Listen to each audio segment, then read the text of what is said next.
Ivy masih mau briefing? Oh iya.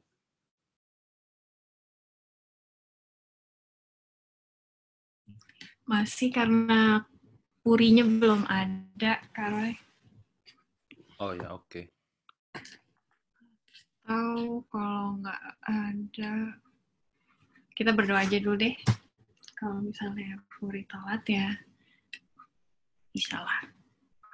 Oke, nanti minta tolong Pendeta Dale di akhir berdoanya Pendeta, setelah semuanya rangkum bareng-bareng sama anak mudanya. Untuk sekarang, Oke. untuk sekarang aku aja yang berdoa. Mari kita sama-sama berdoa. Bapa di surga, kami bersyukur untuk kesempatan yang indah. Malam hari ini kami bisa membuka firman Tuhan kembali untuk mengetahui kehendak-Mu terhadap kami. Doa kami kiranya firman Tuhan boleh berbicara kepada hati kami masing-masing, terutama bagi anak muda, mengetahui peran penting mereka tentang kabar baik yang telah mereka dapatkan dan perannya untuk orang lain juga. Terima kasih Tuhan untuk pembicara-pembicara yang Tuhan sudah kirimkan pada malam hari ini. Kiranya berkat Tuhan, hikmat boleh menjadi bagian mereka. Dalam nama Yesus kami sudah berdoa. Amin. Berarti kita live, Kak Roy? Oke. Ya. Kita akan tunggu sampai Q berikutnya.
OYIM Faith Talk kembali hadir di Selasa malam ini untuk memberikan sukacita dan juga pengharapan melalui diskusi kita.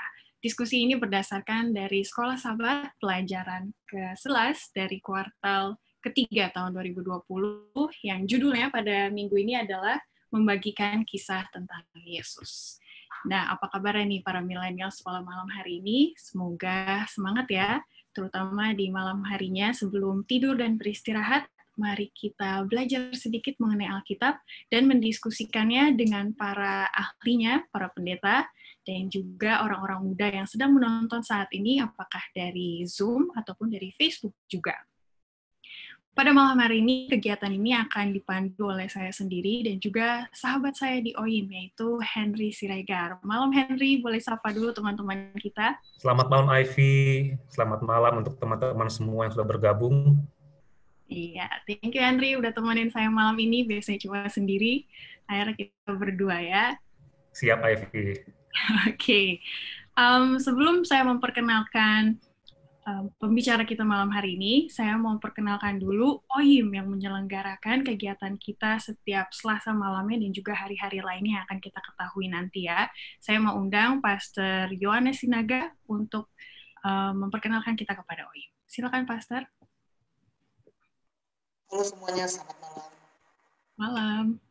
Jadi sedikit tentang OYIM ya. Jadi OYIM ini merupakan inisiatif program dan visi yang ditujukan untuk menjangkau anak-anak muda yang ditujukan untuk menjangkau kota-kota melalui keterlibatan anak-anak muda. Sejauh ini kita mempunyai 3 program utama. Yang pertama adalah care group, dan apa yang kita lakukan pada hari ini adalah salah satu bagian dari care group OYIM. Care group ini terdiri dari 3 bagian. Yang pertama adalah di Sekolah Sahabat, yang kedua adalah diskusi menarik tentang kehidupan sehari-hari, dan yang ketiga adalah mengenai personal evangelism. Program kedua adalah melalui les musik yang menarik. Ini diadakan di Plaza Indonesia, tetapi karena COVID, sepertinya program ini sedang agak sedikit stagnan sekarang. Dan yang terakhir adalah melalui counseling. Jadi bagi teman-teman semua, jika Anda mempunyai masalah-masalah psikologi dan juga pribadi yang ingin di-share, Anda bisa datang ke Facebook-nya OYIM atau Rumah Compassion juga, dan mencurahkan isi hati saudara ke tempat itu. Jadi demikianlah acara OYIM, program-program OYIM untuk hari ini yang sudah saya jelaskan. Kita akan kembali kepada moderator. Ya, terima kasih Pastor John. Kita akan saksikan satu video berikut ini untuk lebih tahu lagi secara detail apa saja kegiatan OYIM.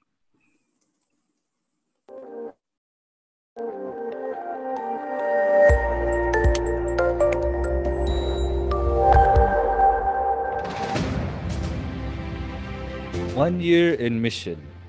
It is an army of young people living and working in an urban environment. All the sources of heaven is here.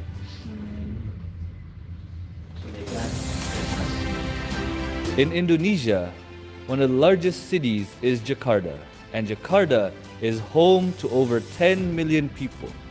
It is a hotbed of urban life, but also growing young adults who are part of the urban workforce. As such, One Year in Mission saw a need for young adults in this environment to be served through a variety of ministries. First, we plan to provide a listening ear and friend for counsel within the hardships of day-to-day activities. Second, we will provide music lessons for those that are desiring to broaden their horizons and seek musical training.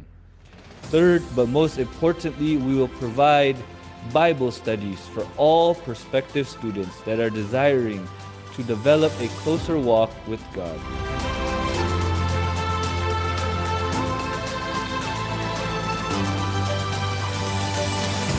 We pray that the work of One Year in Mission in Jakarta may be fruitful and may give glory to God and bring people closer to Him.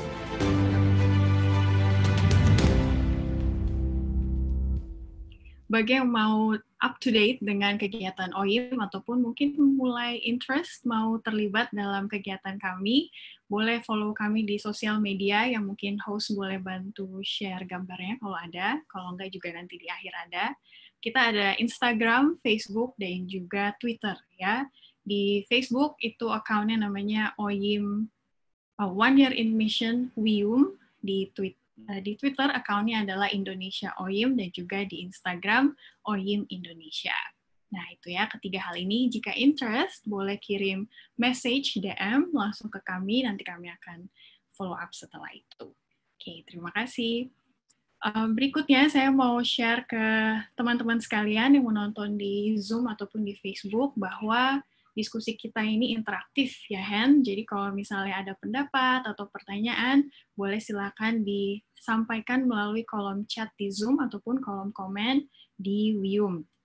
Nah, ini saya lihat di Facebook ada yang minta ID Zoom, jadi minta tolong teman OYIM yang lagi standby di Zoom, silakan boleh di-share ya, supaya bisa langsung bergabung di sini, karena hanya di Zoom boleh bertanya langsung ya, face-to-face kalau misalnya mau. Kalau yang di lain, boleh melalui komen saja.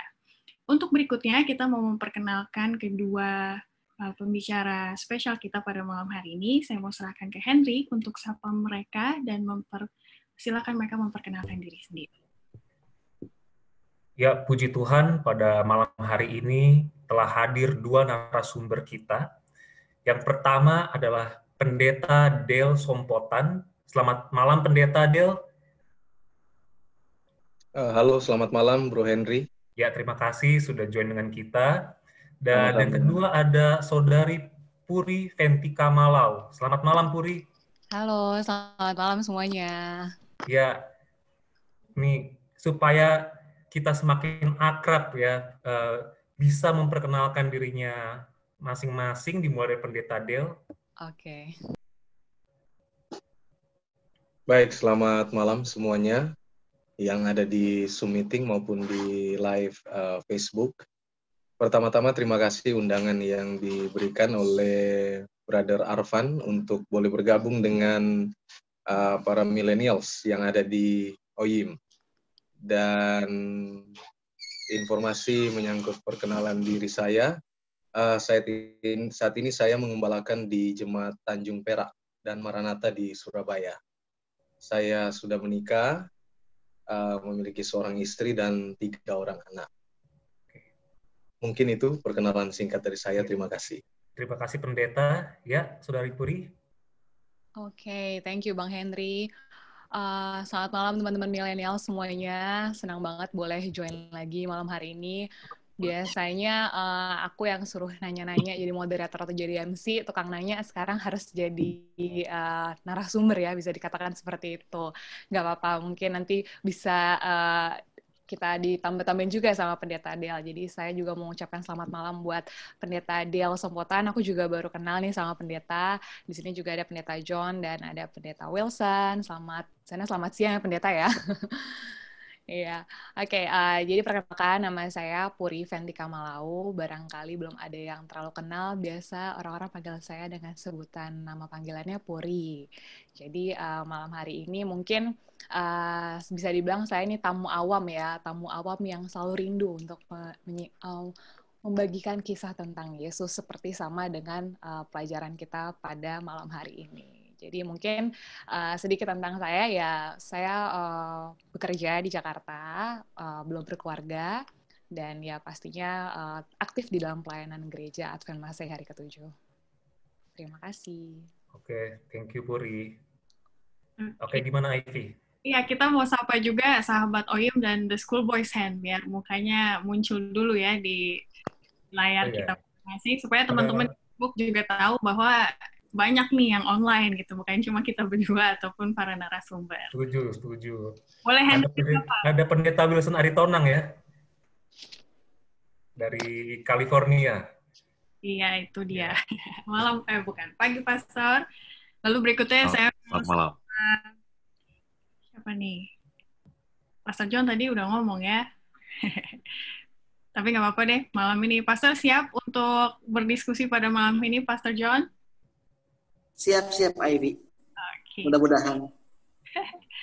Ada Bro Arfan. Halo Bro Arfan. Halo Yves, selamat malam. Terima kasih. Makasih juga untuk teman-teman PA dari Surabaya nih. Saya lihat nama-namanya familiar dari Surabaya. Udah diundang. Ya. Oke, terus Henry mau sapa siapa lagi, Hen? Oke, ada PA Tanjung Perak. Mungkin boleh kasih jempolnya kalau misalnya mukanya. Oke, dan ada PA Maranatha juga, Ivy. Ya. Puji Tuhan banyak PA yang join sama kita pada malam hari ini. Ya, ada Bang Olop. Malam Bang Olop. Malam Bang Olop. Halo, selamat malam. Pendeta Paulus dan juga Esther dari Sumatera. Selamat malam semuanya. Halo, selamat malam.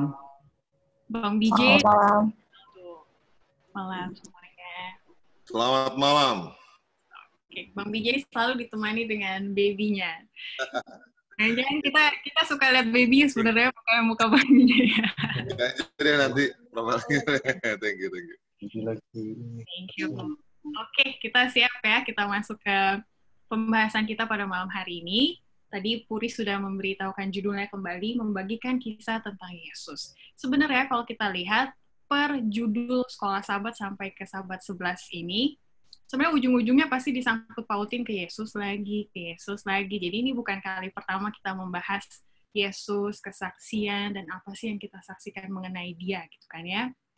Tapi mungkin sebelum Pendeta Dale Sompotan mau berikan pemaparan selama 15 menit, saya mau tanya ke Pastor Dale dan juga Puri, apa sih yang beda dari pembahasan minggu ini, walaupun sama-sama tentang Yesus, tapi apa yang dikupas yang baru yang mau kita bahas pada malam hari ini? Mungkin dari Puri dulu boleh? Oke. Kalau dari aku sih, pertama kali masuk di minggu ini, melihat judulnya nih, membagikan kisah tentang Yesus. Kalau menurut aku, judul ini sederhana namun penuh makna. Kenapa aku bilang kayak gitu ya? Pasti mostly di antara kita nih semuanya lahir dari keluarga Advent, lalu sekolahnya di sekolah Advent ya, setiap hari tahulah bagaimana cerita tentang kisah Yesus, bagaimana kisah tentang di dalam Alkitab. Tapi gimana sih cara kita membagikannya? Kan nggak mungkin tiba-tiba ketemu stranger di jalan terus kita tiba-tiba cerita, lo tau gak sih kisah tentang Yesus mati di kayu salib lalu bangkit bla bla bla. Ya pasti itu memang tujuan kita akhirnya akan ke sana. Tapi kan for the first time pasti orang itu kan bukan jadi menarik tapi malah takut sama kita. Lalu sebenarnya kisah membagikan seperti apa kan maksudnya yang berbeda di sini? Ya balik lagi sebenarnya ya memang harus ada perubahan dari kita terlebih dahulu, perubahan dari diri kita, baru hal itu dapat menjadi hal yang mudah dan tidak membingungkan lagi pastinya. Jadi bagi saya ini adalah judulnya sederhana namun bermakna. Amin. Jadi gimana caranya kita menceritakan Yesus, tapi dikemasnya sebenarnya melalui cerita pengalaman kita pribadi. Betul, iya. Ke sana. Itu tantangannya yang banyak orang bingung gitu ya. Yes. Oke. Kalau gitu, untuk 15 menit pertama, kita mau dengar pemaparan dari Dale Sompotan untuk memberikan kita background ya, atau basis sebelum kita berdiskusi lebih lanjut. Silakan, Pendeta.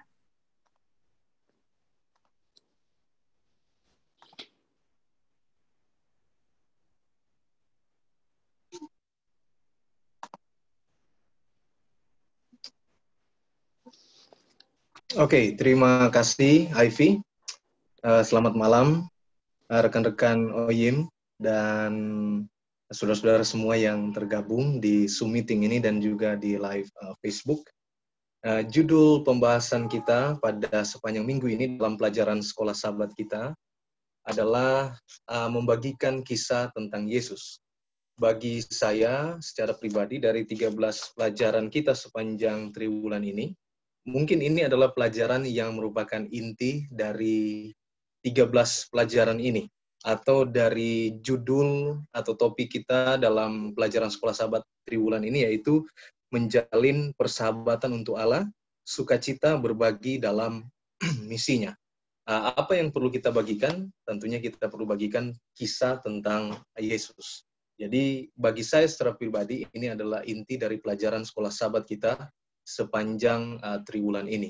Bagaimana kita membagikan kisah tentang Yesus.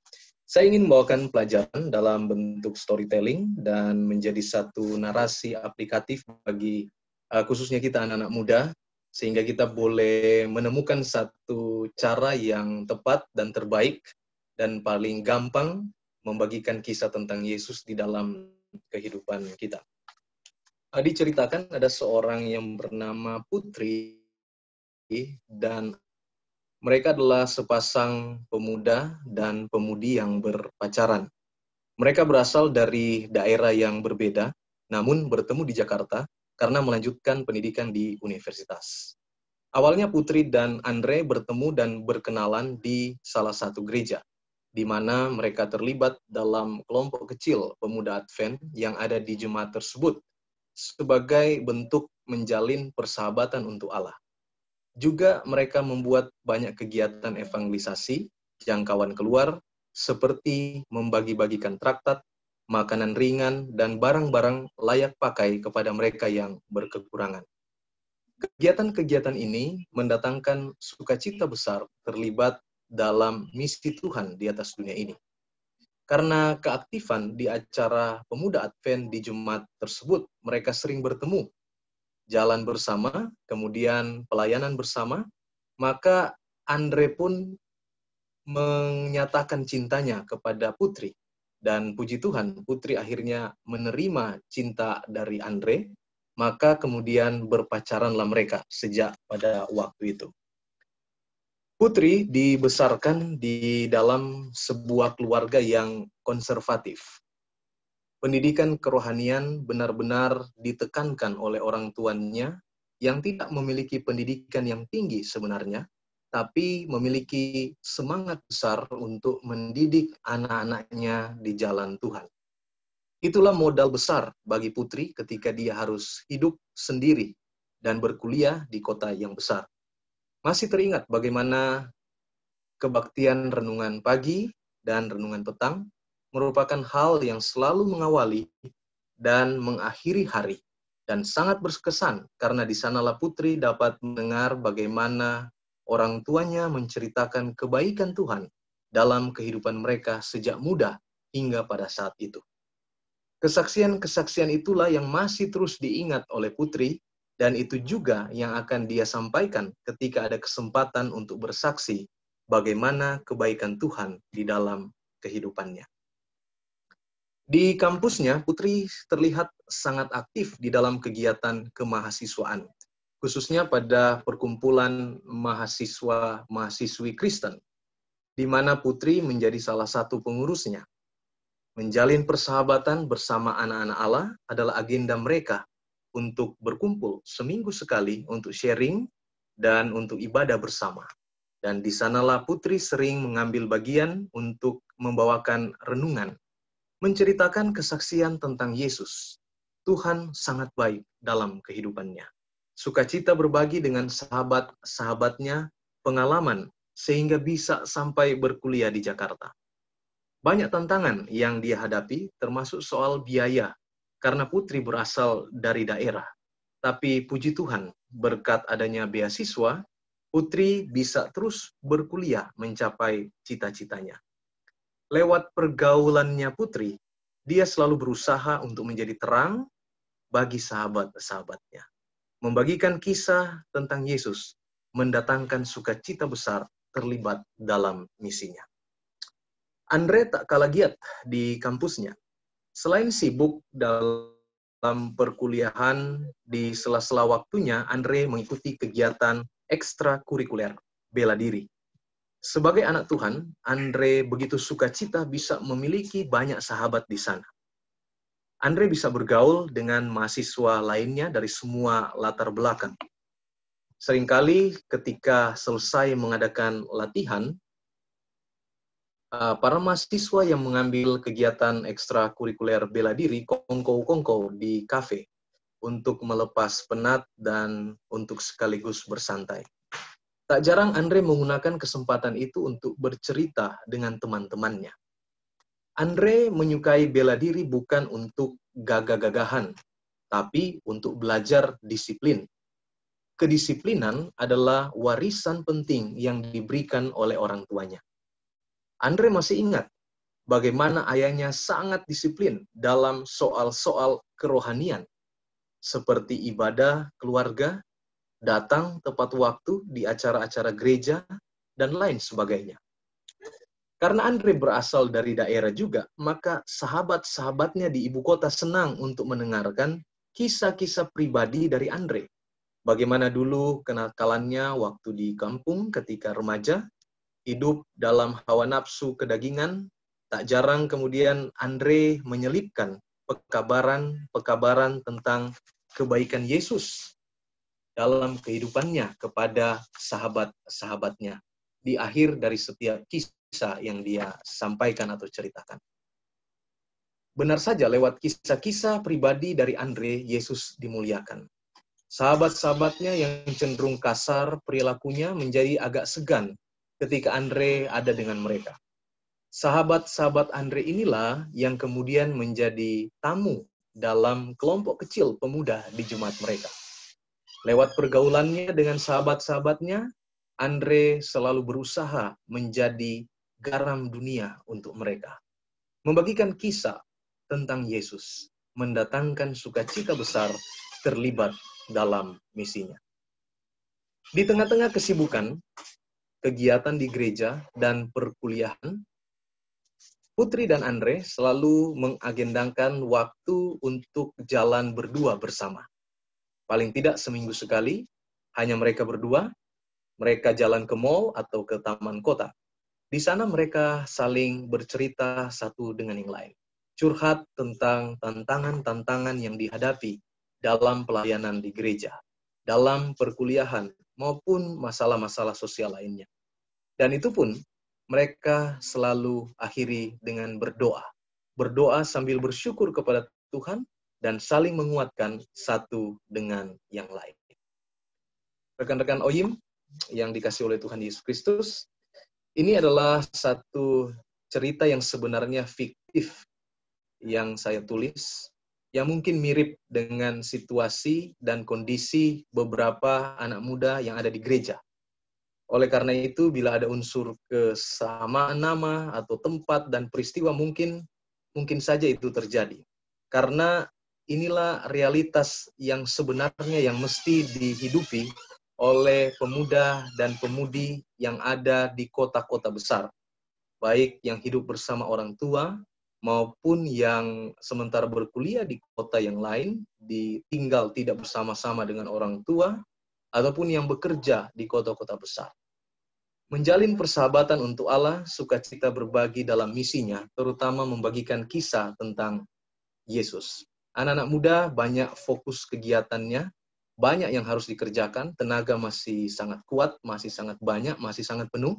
Tapi jangan lupa, gunakan juga kesempatan itu untuk membagikan cerita kisah tentang Yesus. Saya ingin membaca beberapa ayat di dalam Alkitab. Yang pertama, Yohanes 4 ayat 39 sampai 40. Dan banyak orang Samaria dari kota itu telah menjadi percaya kepadanya karena perkataan perempuan itu. Yang bersaksi, ia mengatakan kepadaku segala sesuatu yang telah kuperbuat.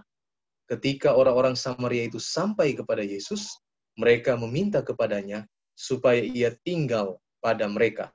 Dan ia pun tinggal di situ 2 hari lamanya. Ini adalah kisah wanita Samaria yang bertemu dengan Yesus di sumur. Yang kemudian Yesus menginjil kepada wanita Samaria ini.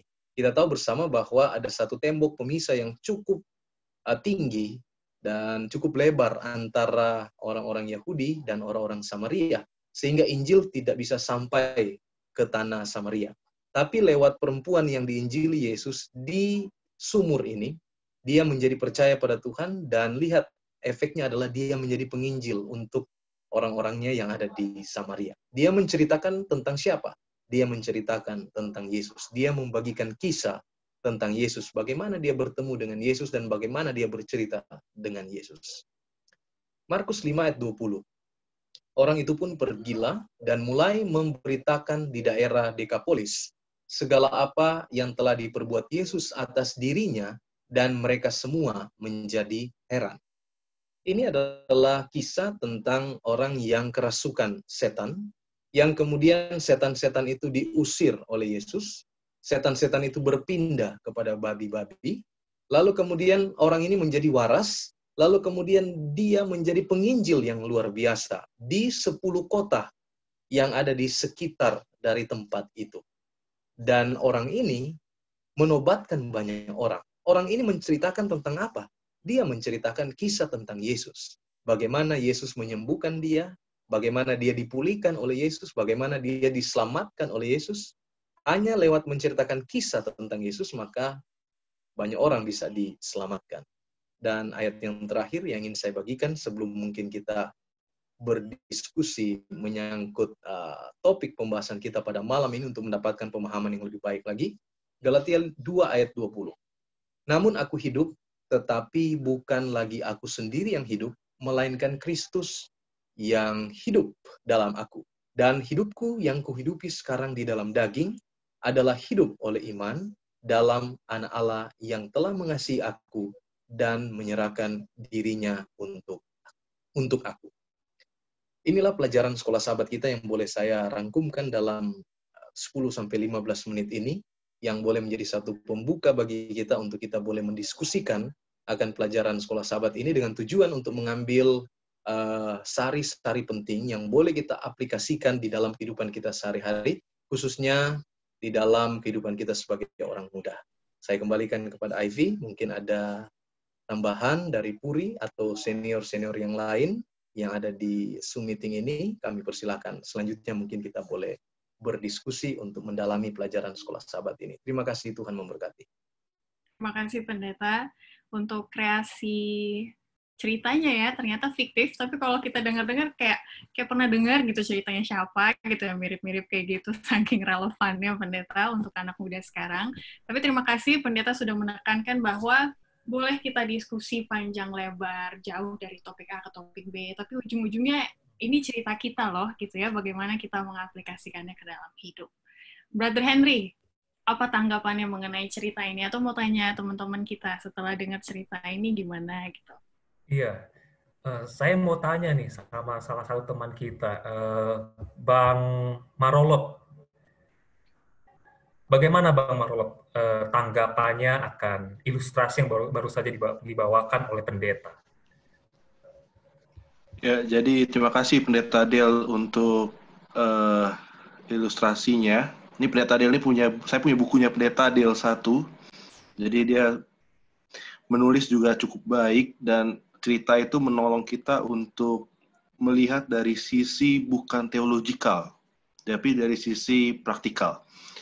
Jadi memang ya untuk bersaksi ini gampang-gampang susah memang, dan bersaksi serta kesombongan tuh beda-beda tipis. Tadi udah dibuat sedemikian rupa ilustrasinya, jadi mudah-mudahan itu boleh menolong kita untuk memberikan dampak kesaksian kita seperti ilustrasi tadi. Itu aja sih.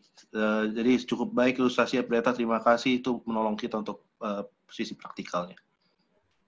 Ya, terima kasih Bang Lop. Ya, mungkin satu lagi nih, saya bisa tanya dari Bro Arfan mungkin. Bro Arfan, gimana setelah mendengar ilustrasi dari pendeta tadi? Saya yakin sangat menarik ya. Ya, terima kasih Brother Henry. Ya, memang tadi kisah ini seperti Ivy bilang itu walaupun fiktif secara yang dituliskan oleh Pendeta Dale, tetapi ini sebenarnya sering terjadi di lingkungan kita ya. Mungkin saya juga secara pribadi bisa terjadi, tapi memang dari kisah ini kita bisa dapat bahwa memang cara bersaksi adalah melalui pengalaman kita yang paling terbaik. Seringkali kita selalu berbicara masalah knowledge, pengetahuan, doktrin, dan sebagainya, tetapi sebenarnya yang diharapkan dari orang-orang dan dapat membuahkan mereka itu adalah melalui apa yang Tuhan sudah buat di dalam diri kita. Nah, mungkin itu kira-kira Brother Henry yang bisa saya sampaikan, bahwa kesaksian yang terbaik adalah bagaimana Tuhan mengubahkan kita. Dan itu yang bisa kita ceritakan kepada orang lain. Terima kasih. Oke, terima kasih Bro Arfan. Hampir-hampir curhat ya, tapi nggak usah di sini kan saya curhat. Terima kasih. Tadi Bro Arfan sudah kasih poin yang penting, bagaimana Tuhan mengubah kehidupan seseorang. Kenapa sih cerita ini tuh sangat menarik bagi manusia untuk dengar gitu. Kalau kita misalnya perempuan ya mau beli skincare, kita kita cenderung melihat review yang ada before and after-nya gitu kan, pengen lihat, oh gini tuh cara kerjanya, wah berubah ya gitu. Kalau cowok nggak tahu ya, mau lihat before and after, mungkin modif motor atau modif mobil, keren juga kalau ditambahin begini, kalau diubah gini-gini. Puri, menurut Puri, kenapa sih cerita kayak gini tuh selalu memenangkan gitu, selalu meyakinkan orang? Oke. Pendeta Adel tadi untung ilustrasinya namanya Putri ya, bukan Puri loh. Tadi aku salah dengar loh, hampir salah dengar ya. Oke, jadi sebenarnya kisah yang tadi Pendeta Adel sampaikan, walaupun menurut pendeta itu fiktif, tapi sebenarnya itu sering terjadi di kaum milenial seperti kami ini. Ya, maksudnya pelayanan bareng, segala macam. Nah, saya juga punya sedikit cerita ya. Maksudnya tadi pendeta Adel juga menyinggung soal kelompok kecil, di mana kalau saya bergereja di Salemba, di mana kalau misalnya setiap Jumat ini kita ada Vesper. Sebenarnya kalau dipikir-pikir ya, Vesper hari Jumat, terus mulai jam 7 sampai jam 9 sekian, selesainya itu kan capek banget ya untuk orang-orang yang bekerja, untuk orang-orang yang pulang sekolah. Nah, tapi sebenarnya kalau saya pribadi, saya justru semangat banget datang ke Vesper. Karena di Vesper inilah tujuan saya bukan untuk mendengar renungan ya, maksudnya tujuan utamanya memang ke sana. Tapi letak favorit saya datang ke Vesper ini justru karena kesaksian teman-teman dari kelompok-kelompok kecil yang dibagikan pada saat Vesper. Jadi mungkin ya itu korelasinya dengan pelajaran kita pada malam hari ini. Di mana kesaksian itu justru menguatkan saya secara pribadi karena ya namanya juga kita berkumpul secara teman-teman yang mungkin umurnya sepantaran, cerita-cerita tentang yang kita bagikan juga pasti ya tentang kisah-kisah anak muda yang mungkin ya gue nggak pernah ngalamin kayak kisah tentang lo, dan akhirnya lo menceritakan hal itu dan akhirnya itu menjadi kekuatan buat saya, dan itulah menurut saya letak dari kekuatan kelompok-kelompok kecil tadi dan kesaksian-kesaksian yang dibagikan. Nah, jadi mungkin yang soal yang kayak tadi yang Ivy bilang soal skincare segala macam, ya benar, emang harus sesuai review, based on review yang terbaik untuk kita melakukan atau mencoba satu produk gitu. Terima kasih. Menarik ya, anak muda biasanya kalau ditanya kesaksian suka ogah-ogahan, tapi giliran dengar sebenarnya kita pengen gitu ya. Dan kalau ada pengalaman hidup yang mirip-mirip, secara natural kita biasanya akan mengatakan, gue pernah loh dengar cerita kayak gini, dia bisa kok, lu mungkin bisa juga. Nah, mungkin modal kita kan dari dengar-dengar kesaksian orang lain juga. Jadi se-powerful itu kuasa dari kesaksian yang bisa kita bagikan. Saya mau ke Pastor Wilson Aritonang. Di buku Sekolah Sahabat kita mengatakan, before and after meeting Jesus. Harusnya kita begini dan begini. Apa nih yang maksudnya melihat before and after meeting Jesus itu, apakah kita ditantang, oh ya, gue udah ini, atau gimana, Pastor? Ya, jadi terima kasih tadi ya, Pendeta Sompotan dan juga Pendeta Puri ya, untuk penjelasannya. Memang kalau kita bicara soal kesaksian, tadi bicara Ivy singgung soal review ya, let's be honest, kalau berbicara soal kesaksian rohani itu susah, nggak natural. Apalagi kalau kita udah terlahir sebagai orang Advent. Lebih susah lagi. Apalagi makin ke hari ini, makin kurang ruang kesaksian. Coba bayangin deh, kalau dulu kan Rabu malam, kumpul di rumah-rumah, gampang banget kan kasih kesaksian. Sekarang makin hemat orang kalau kasih kesaksian. Ya, makin hemat. Jarang untuk saling terbuka. Ya. Kalau tadi Ivy sudah singgung, kita ogah-ogahan. Dan sekarang kita ngomong soal bagaimana before and after. Kita harus ingat dulu kembali apa arti kesaksian. Kesaksian ini bukanlah sejarah perjalanan Anda. Karena ada orang kasih kesaksian seperti ini. Saya lahir tahun 83, lalu saya begini sekolahnya. Kesaksian bukan biografi, saudara. Anda tahu tulisan biografi? Biografi itu kan ada contoh nih, orang baru terkenal nih, atau pemain bola terkenal. Langsung karena dia terkenal, dibuatlah sama editornya tulisannya jadi biografis. Biografis itu bagaimana cerita kita. Kesaksian itu bukan cerita kita. The testimony is not about you. Testimoni adalah sarana atau alat yang Tuhan pakai untuk menceritakan cerita dia di dalam cerita kita. Jadi kalau kita berpikir bahwa kalau kita berpikir bahwa kesaksian itu adalah mengenai kita udah salah besar. Makanya beberapa orang menyombongkan masa lalunya. Masih ingat kalau dengan orang cari kesaksian, kalau saya dulu, sudah habis dia. Tapi kalau saya masih di masa lalu saya pendeta sebelum dibaptis, ada orang seperti itu. Artinya masa lalunya belum dikubur. Dia masih bangga dengan masa lalu. Coba kita lihat, ya, tadi Ivy ngomong soal before dan after. Kita lihat, kita buka kitab kita, kesaksian dari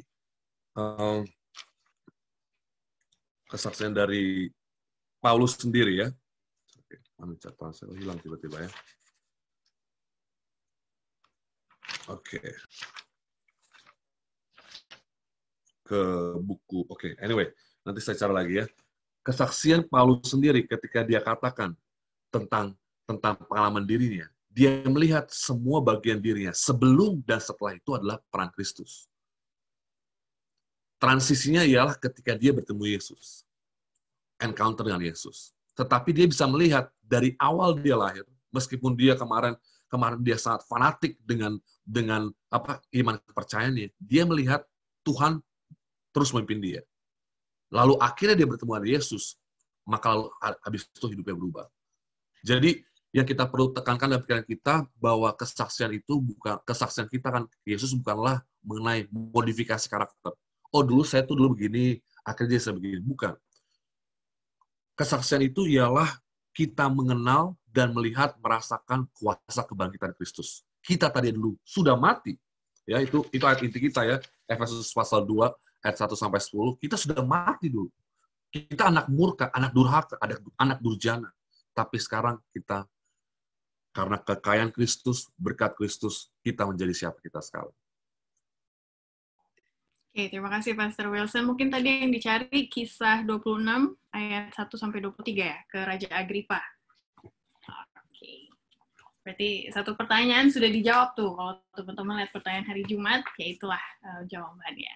Terima kasih. Saya mau ke Pendeta Dale Sompotan menanggapi yang sudah dibahas tadi, dan juga mungkin boleh kasih semangat ya untuk kita, istilahnya second gen Adventist, maksudnya anak-anak yang udah Advent dari lahir gitu ya. Kan mungkin kalau yang memiliki pengalaman mengenal Kristus secara pribadi, misalnya opung-opung kita dulu, itu ceritanya lebih wah gitu ya. Sedangkan kita yang udah di gereja-gereja aja kurang wah, tapi ini jadi bikin minder gitu malah ya. Boleh tolong pendeta kasih pandangan yang lebih luas. Oke, terima kasih Ivy. Memang kalau yang saya lihat di gereja-gereja, cenderung ya, ini kecenderungan. Bagi mereka yang lahir Advent, lalu kemudian ya dibesarkan di keluarga Advent, kecenderungan dia tidak terlalu memiliki kesaksian yang kalau sekarang orang bilang agak greget dibanding dengan mereka yang ya barusan bertobat, ya barusan dibaptis, barusan terima Yesus.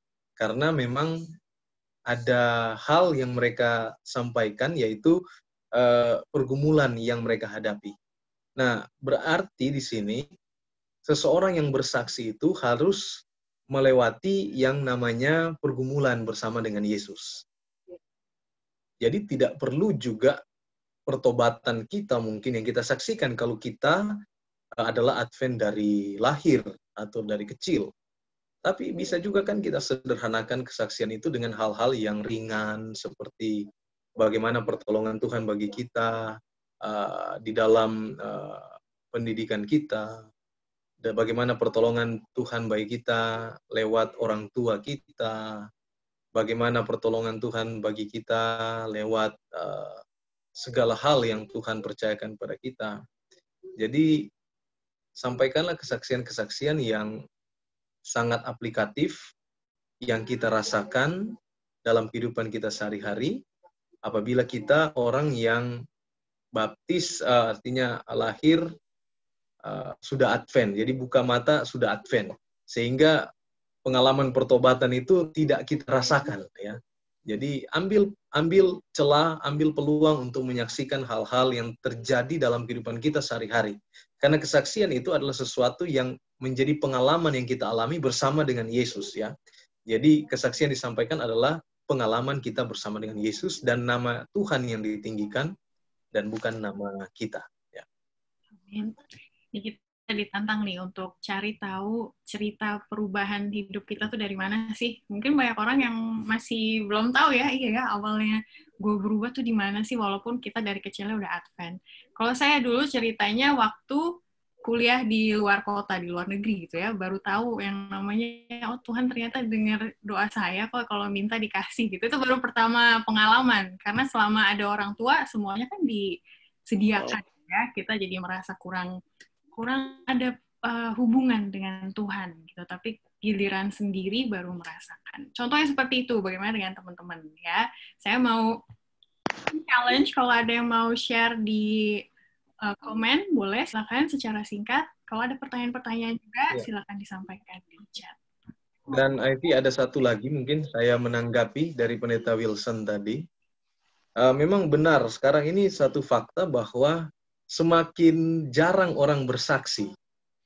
Biasanya zaman-zaman dulu, waktu saya masih kecil, ketika Rabu malam, kebaktian pertengahan minggu, banyak orang yang bersaksi.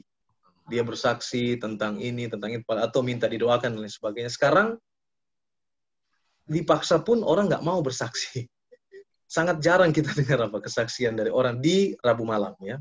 Karena saya melihat ada juga dalam pengalaman pengembalaan selama 15 tahun ini, saya melihat ada juga sekarang ini satu tren yang mana benar yang dikatakan Pendeta Wilson tadi, ada beda tipis antara bersaksi, memuji Tuhan, bersaksi pengalaman dengan Tuhan, dan membanggakan diri dalam kesaksian, menunjukkan keegoan dalam kesaksian. Dan itu yang banyak orang yang sudah berpendidikan, banyak orang yang sudah kemudian tiba pada pemahaman, jangan-jangan kalau saya bersaksi, maka tanggapan orang akan seperti ini, seperti itu, ya. Sehingga ketika terlalu banyak pikiran tentang bagaimana tanggapan orang kalau saya ngomong begini, akhirnya inilah yang mengurungkan niat untuk bersaksi. Karena kita terjebak pada satu zona di mana kalau kita mau bersaksi, kita takut orang akan judge kita, oh dia itu sombong banget bersaksi kayak gitu. Oh dia itu kok cuma itu aja disaksikan, dan lain sebagainya. Ya itu perangkap yang terjadi di gereja saat ini, sehingga orang enggan untuk menyampaikan kesaksian. Nah, saya mencoba sederhanakan saja, apa kejadian yang terjadi di dalam kehidupanmu sepanjang hari ini, saksikanlah itu. Perlindungan Tuhan di pekerjaan, masa nggak ada satu hari ini? Pasti ada dong. Walaupun mungkin itu hal-hal yang sepele, tapi mulaikan saja dengan hal itu. Jangan kita tunggu dulu hal-hal yang besar, pergumulan-pergumulan besar, baru kita bersaksi. Tapi bersyukur pada Tuhan juga kan bisa kita sampaikan dalam bentuk kesaksian. Mungkin itu, Ivy. Terima kasih. Oh, karena Tuhan juga bekerja dalam hal yang kecil sebenarnya, walaupun kita mungkin pikir, oh itu kan saya yang mikir ide itu muncul gitu, tapi bisa aja itu Roh Kudus ya, Pendeta. Oke, Henry boleh tolong kita, udah mulai banyak pertanyaan yang masuk, jadi kita boleh mulai satu-satu. Oke, di sini ada pertanyaan yang sangat menarik ya dari Bang Marolok Siahaan. Begini pertanyaannya, kalau cerita kesaksian Yesus ini menyenangkan dan suatu cerita yang menggembirakan, mengapa kita takut atau enggan cerita ke orang lain? Padahal jaminan keselamatan sudah ada. Apa karena hidup kita belum memastikan diri kita selamat? Ya, mungkin bisa ditanggapi dari Saudari Puri dulu terlebih dahulu. Oke, baik. Coba aku baca sedikit lagi ya, ulang untuk pertanyaannya. Oke. Ya, jadi aku mungkin mau buat ilustrasi seperti ini. Kalau misalnya ada dua orang teman pergi ke air terjun, terus mereka mau loncat dari curug. Lalu teman yang satu ini nggak bisa berenang nih. Lalu temennya yang satu malah ngajak untuk lompat. Pasti kan teman yang nggak bisa berenang ini nanya, emang kamu bisa mastiin kalau saya nanti nggak tenggelam ketika kita loncat sama-sama? Pastinya teman yang ngajak loncat itu harus bisa berenang dong. Ketika nanti mereka sama-sama terjun, teman yang bisa berenang ini akan bisa menyelamatkan yang nggak bisa berenang. Sama aja halnya dengan kesaksian yang kita bagikan kepada orang lain. Ini soal keselamatan. Sebenarnya di ayat inti kita ini sebenarnya sudah jelas. Keselamatan yang kita dapatkan ini hanya sebatas percaya dan kekal. Jadi kalau misalnya dari kita sendiri belum bisa 100% percaya untuk mendapatkan kehidupan yang kekal, akan sulit untuk membuat orang lain percaya juga tentang kesaksian yang kita bagikan, walaupun sebenarnya kesaksian itu benar, kesaksian itu tentang Yesus. Jadi sebenarnya balik lagi, sebelum proses dari membagikan kisah tentang Yesus, kita juga harus mengubahkan hidup kita supaya benar-benar bisa percaya dan selamat, dan akhirnya kita dapat membagikan kisah itu kepada orang lain. Gitu sih menurut saya. Oke, terima kasih Puri. Jadi supaya kita bisa memberi kesaksian Yesus, kita harus hidup bersama dengan Yesus ya. Dan bahkan kita harus bekerja di dalam ladangnya ya, menjalankan misi yang telah Yesus berikan untuk kita ya, supaya kita bisa memberikan kesaksian tentang Yesus dan menguatkan iman sesama kita. Oke, tanggapan dari Pendeta Del untuk pertanyaan yang tadi bagaimana Pendeta? Oke, terima kasih. Pertanyaannya kan kalau kesaksian tentang Yesus itu menyenangkan atau cerita yang menggembirakan, mengapa kita takut atau enggan ya cerita ke orang lain? Padahal jaminan keselamatan sudah ada. Apa karena kita belum memastikan diri kita selamat? Ya bisa juga kita belum memastikan diri kita selamat sehingga kita enggan untuk bersaksi atau takut untuk bersaksi. Namun bagi saya, mungkin pandangan saya adalah kenapa kita takut atau enggan untuk bersaksi? Karena dua hal bagi saya. Yang pertama adalah karena dia tidak punya pengalaman dengan Yesus. Jadi apa yang dia mau saksikan? Pengalaman hidup dengan Yesus dia nggak punya. Artinya nggak ada yang bisa dia saksikan kalau dia nggak punya pengalaman dengan Yesus. Yang kedua adalah menyangkut kesempatan. Ya, dia mungkin punya pengalaman dengan Yesus, tapi kesempatannya nggak ada. Ya, atau dia punya pengalaman dengan Yesus, tapi dia takut, tidak berani untuk bercerita. Dan ingat bahwa ketika kita membagikan kesaksian ini, maka jangan kita membagikan secara sembarangan pada saat ini. Pastikan bahwa orang yang akan kita bagikan itu sudah terkonek dengan kita. Ya, contoh, di dalam pelajaran sekolah sahabat kita ini ada dua contohnya. Yang pertama adalah perempuan Samaria. Perempuan Samaria ini dia menginjil kepada orang-orang Samaria. Dalam arti orang-orang satu kampung dengan dia. Jadi sudah ada hubungan emosional dengan mereka. Sudah ada jembatan, hubungan kekeluargaan. Sehingga cerita dia bertemu dengan Yesus itu lewat jembatan itu. Lewat hubungan kekeluargaan itu masuk ke dalam pikiran dan hati dari orang Samaria itu. Bagaimana dengan orang kerasukan yang disembuhkan Tuhan? Ya, dia berasal dari wilayah itu. Jadi ketika dia sampaikan cerita itu, tentang Yesus menyembuhkan dia, orang-orang di 10 kota itu percaya. Mereka memuji Tuhan, mereka terima Tuhan. Jadi, yang pertama mungkin dia tidak punya kesaksian tentang Yesus, tidak ada pengalaman dia dengan Yesus, dan yang kedua dia tidak punya kesempatan untuk dia bersaksi. Kalaupun ada kesempatan, dia takut. Karena mungkin jembatannya belum ada, belum terbentuk. Terima kasih. Oke, terima kasih Pendeta. Yang bisa saya tangkap adalah, jadi kita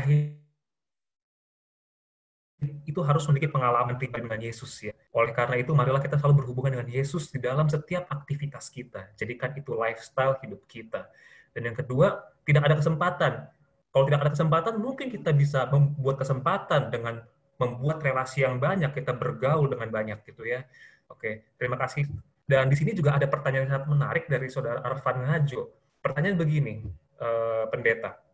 Apakah kita bisa disebut anak-anak Tuhan dengan hanya setia menuruti firman Tuhan tanpa bersaksi? Bisa nggak Pendeta? Begitu. Kita menurut firman Tuhan, tapi tidak bersaksi. Oke, terima kasih Brother Henry. Pertanyaan dari Bro Arfan. Apakah kita bisa disebut anak-anak Tuhan dengan hanya setia menurut firman Tuhan tanpa bersaksi? Kalau kita membaca pelajaran sekolah sahabat ini ya, kita sudah melewati pelajaran-pelajaran yang cukup banyak. Paling tidak ada 10 pelajaran terdahulu ya yang kita sudah pelajari. Nah, kita melihat bahwa tujuan dari pelajaran ini sebenarnya adalah untuk menjadikan kita ini benar-benar murid Yesus, yang mana kalau kita murid Yesus, maka kita harus menyaksikan akan kehidupan kita kepada orang lain. Hendaklah engkau menjadi surat yang terbuka, yang dibaca oleh semua orang. Engkau adalah terang dan garam dunia. Ya. Jadi, menuruti firman Tuhan itu bagus sekali, tapi jangan lupa, tujuan terpenting juga kita ada di dunia ini adalah untuk menginjil kepada dunia ini.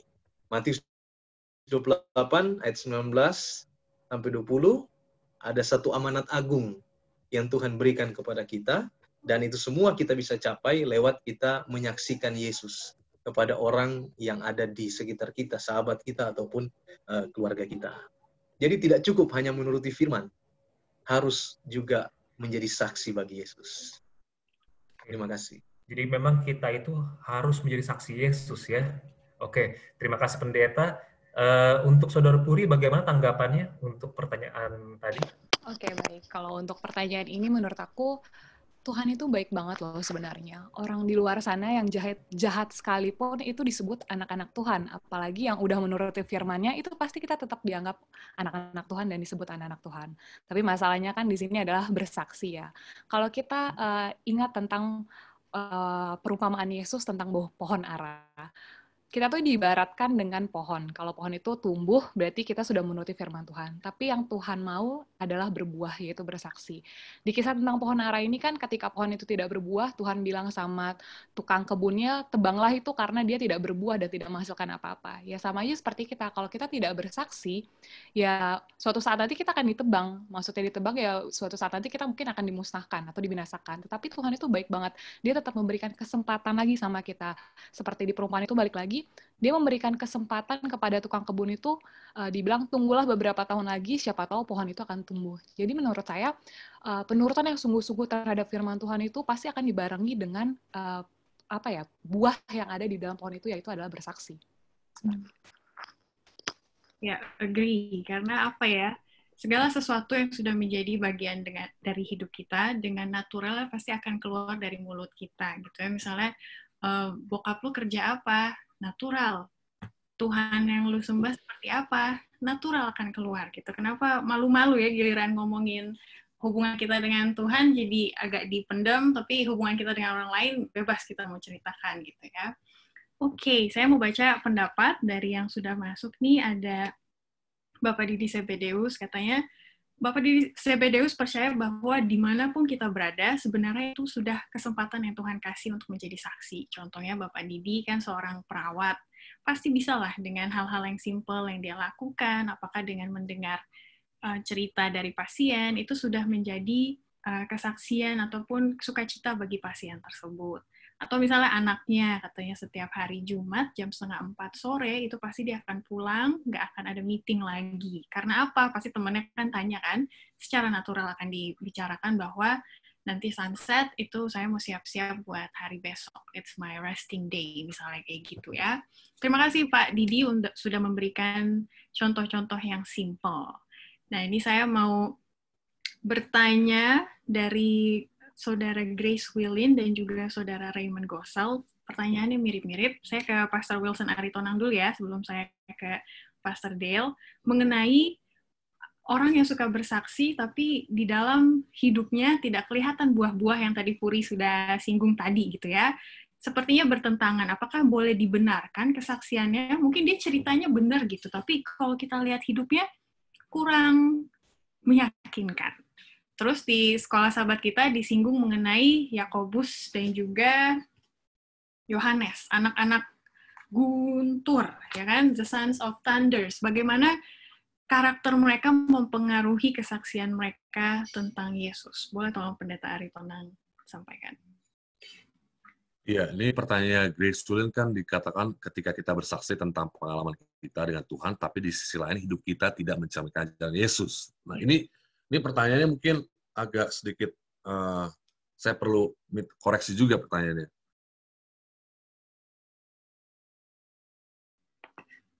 Kalau dibilang sisi lainnya tidak menceritakan ajaran Yesus, ya mungkin itu bisa dibilang gimana ya? Susah juga kalau kita bilang orang harus sempurna dulu baru kesaksian. Nggak ada orang sempurna baru kasih kesaksian. Ya, karena faktanya ketika Petrus yang sudah 3,5 tahun bersama dengan Yesus saja masih buat banyak kesalahan.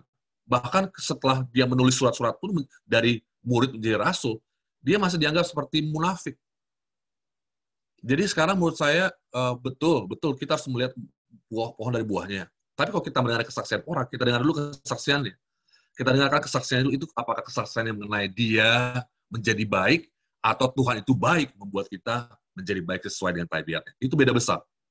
Beda besar antara kita bilang, kita tuh, oh dulu saya jahat, tapi ya sekarang udah agak rajin dikit lah, udah agak beda. Jadi itu kelihatan banget, kesannya itu bukan kesan untuk kasih kesaksian. Itu kesan biografis namanya. Dan ingat, mungkin tadi ini banyak kita bahasnya soal keengganan. Kesaksian itu, secara alkitabiah, itu diambil dengan konteks pengadilan. Kesaksian itu artinya eyewitness. Ya. Jadi kalau kita bercerita kesaksian, kita bukan berbicara mengenai apa yang kita coba besar-besarkan, atau pelajaran moralnya apa, atau mencoba menyimpulkan bagaimana cerita kita. Tapi tidak, tapi eyewitness kita. Bagaimana kita saksi mata Tuhan bekerja di dalam kehidupan kita. Tadi Ivy sudah singgung soal Kisah 26, saya juga angkat Galatia 1 ayat 20, Galatia 1 13 sampai 23. Kita lihat bagaimana di situ Paulus mengatakan bahwa saya memang bukan siapa-siapa dulu. Saya buat apa yang saya rasa benar. Tapi setelah saya bertemu Yesus di ayat yang kalau ada sisi orang yang tidak sempurna, semua orang tidak akan sempurna. Tapi memang sebagai orang yang menceritakan kesaksian, kita harus tetap evaluasi. Nah, tadi ada Brother Billy tambahkan, kita harus selalu menganggap bahwa kesaksian itu harus extraordinary. Ya. Dan kita selalu terkagum-kagum dengan beberapa orang yang menceritakan kesaksian. Dan apalagi contoh kita bilang, oh si pebasket ini dia taruh ayat Alkitab di sepatunya. Oh si pemain bola ini si artis ini waktu dia lagi ada award di Indonesia, dia bilang, oh saya cinta Yesus. Kita melihat selebriti di pikiran kita kalau orang bersaksi. Tapi inilah yang tadi pendeta Sompotan katakan, banyak perangkap-perangkap yang kita harus luruskan dulu sebelum kita mengetahui bagaimana cara kita menyampaikan bersaksi. Dan juga memang perlu latihan juga, nggak semua itu natural.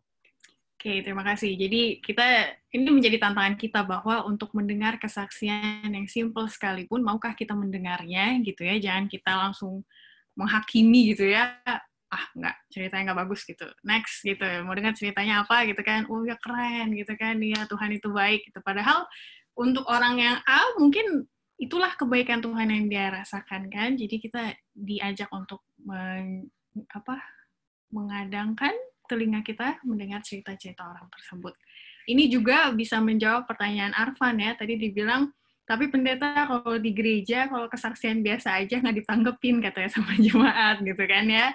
Ini pelajaran buat kita, mau kesaksian besar atau kecil, hikmahnya ada yang bisa kita lihat atau nggak dari situ ya. Terima kasih. Sorry, mungkin sedikit tanya tadi Arfan bilang, besar atau kecil, nggak ada tanggapan. Menurut saya kita nggak usah peduli dengan tanggapan orang. Ini berarti kita udah termakan dengan Facebook. Facebook, hanya mukanya aja. It's all about perception. Karena orang mau melihat persepsi, oh kelihatannya baik. Kita nggak usah kenamakan sama orang. Dan ingat, remember this one. Cerita kita kecil atau besar is not about that. Itu bukan tentang cerita kita. Bagaimana Yesus bekerja dalam kita. Dan setiap cerita yang berkaitan dengan Yesus bukan cerita yang boring. Amin. Oke. Pertanyaan berikutnya saya mau sampaikan ke Pendeta Dale, dan ini juga berhubungan dengan pelajaran hari Senin dan juga Selasa. Pertanyaan datang dari Facebook, akun Ronald Joteni. Bagaimana caranya sehingga kita bersaksi? Terutama kalau kita lihat cerita Yohanes, Yakobus, dan juga orang-orang gila yang sudah diubahkan itu ya. Gimana sih mereka bersaksi, pendeta, sampai-sampai orang percaya gitu dari mereka?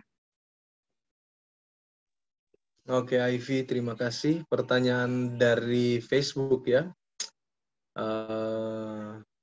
Bagaimana kita bersaksi, bagaimana orang-orang yang ada di Alkitab itu, yang merupakan contoh di pelajaran sekolah sahabat kita, yaitu 2 orang yang kerasukan, yang kemudian disembuhkan oleh Tuhan, dan juga wanita Samaria, yang kemudian menjadi juru kabar Allah. Saya kira sederhana sekali. Apa caranya mereka bersaksi adalah mereka menceritakan kejadian yang terjadi dengan mereka.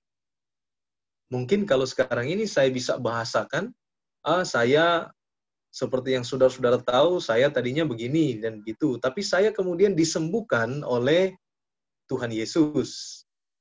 Saya seperti yang saudara tahu, saya ini wanita yang tidak baik. Tapi waktu saya di sumur tadi, saya bertemu dengan Tuhan Yesus. Rupanya dia ini orangnya begitu baik dan lain sebagainya. Jadi, mulaikan saja dengan kesaksian yang sederhana. Jangan terlalu banyak pertimbangan sehingga kita tidak bersaksi-bersaksi ya.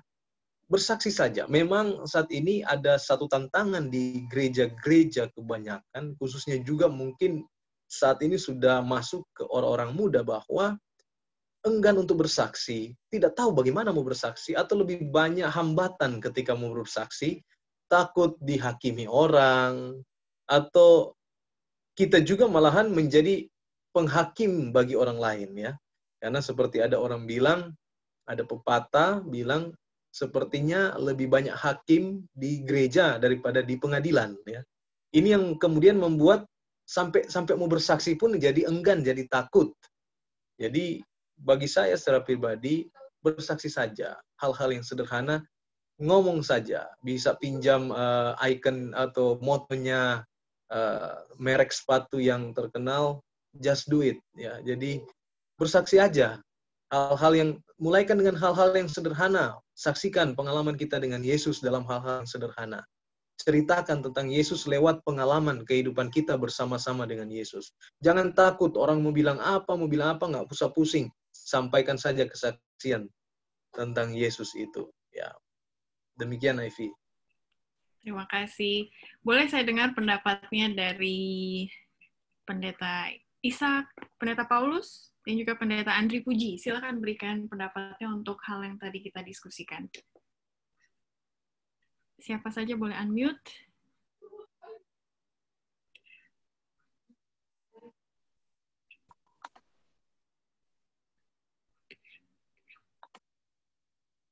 Belum? Oke. Kita tunggu kesempatan berikutnya. Bro Henry, boleh ada pertanyaan berikutnya mungkin yang mau dibacakan? Oke, bentar. Di sini banyak sekali pertanyaan, puji Tuhan. Pertanyaannya gini, saya mau tanya ke Pastor Wilson. Jadi apa yang bisa kita pelajari dari kesaksian Yohanes, Yakobus, dan orang yang kerasukan setan dari pelajaran kita pelajari dari Sekolah Sahabat ini?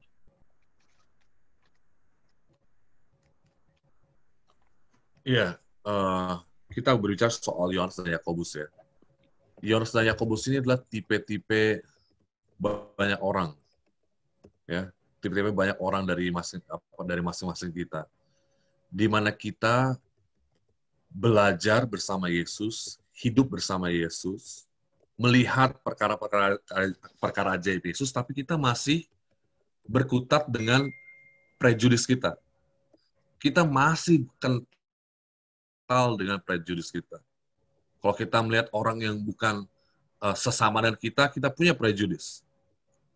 Dan Yesus tahu ketika dia mati, murid-muridnya belum siap untuk bersaksi. Jadi kalau kita bilang orang habis dibaptis bisa bersaksi, itu nggak semua orang seperti itu.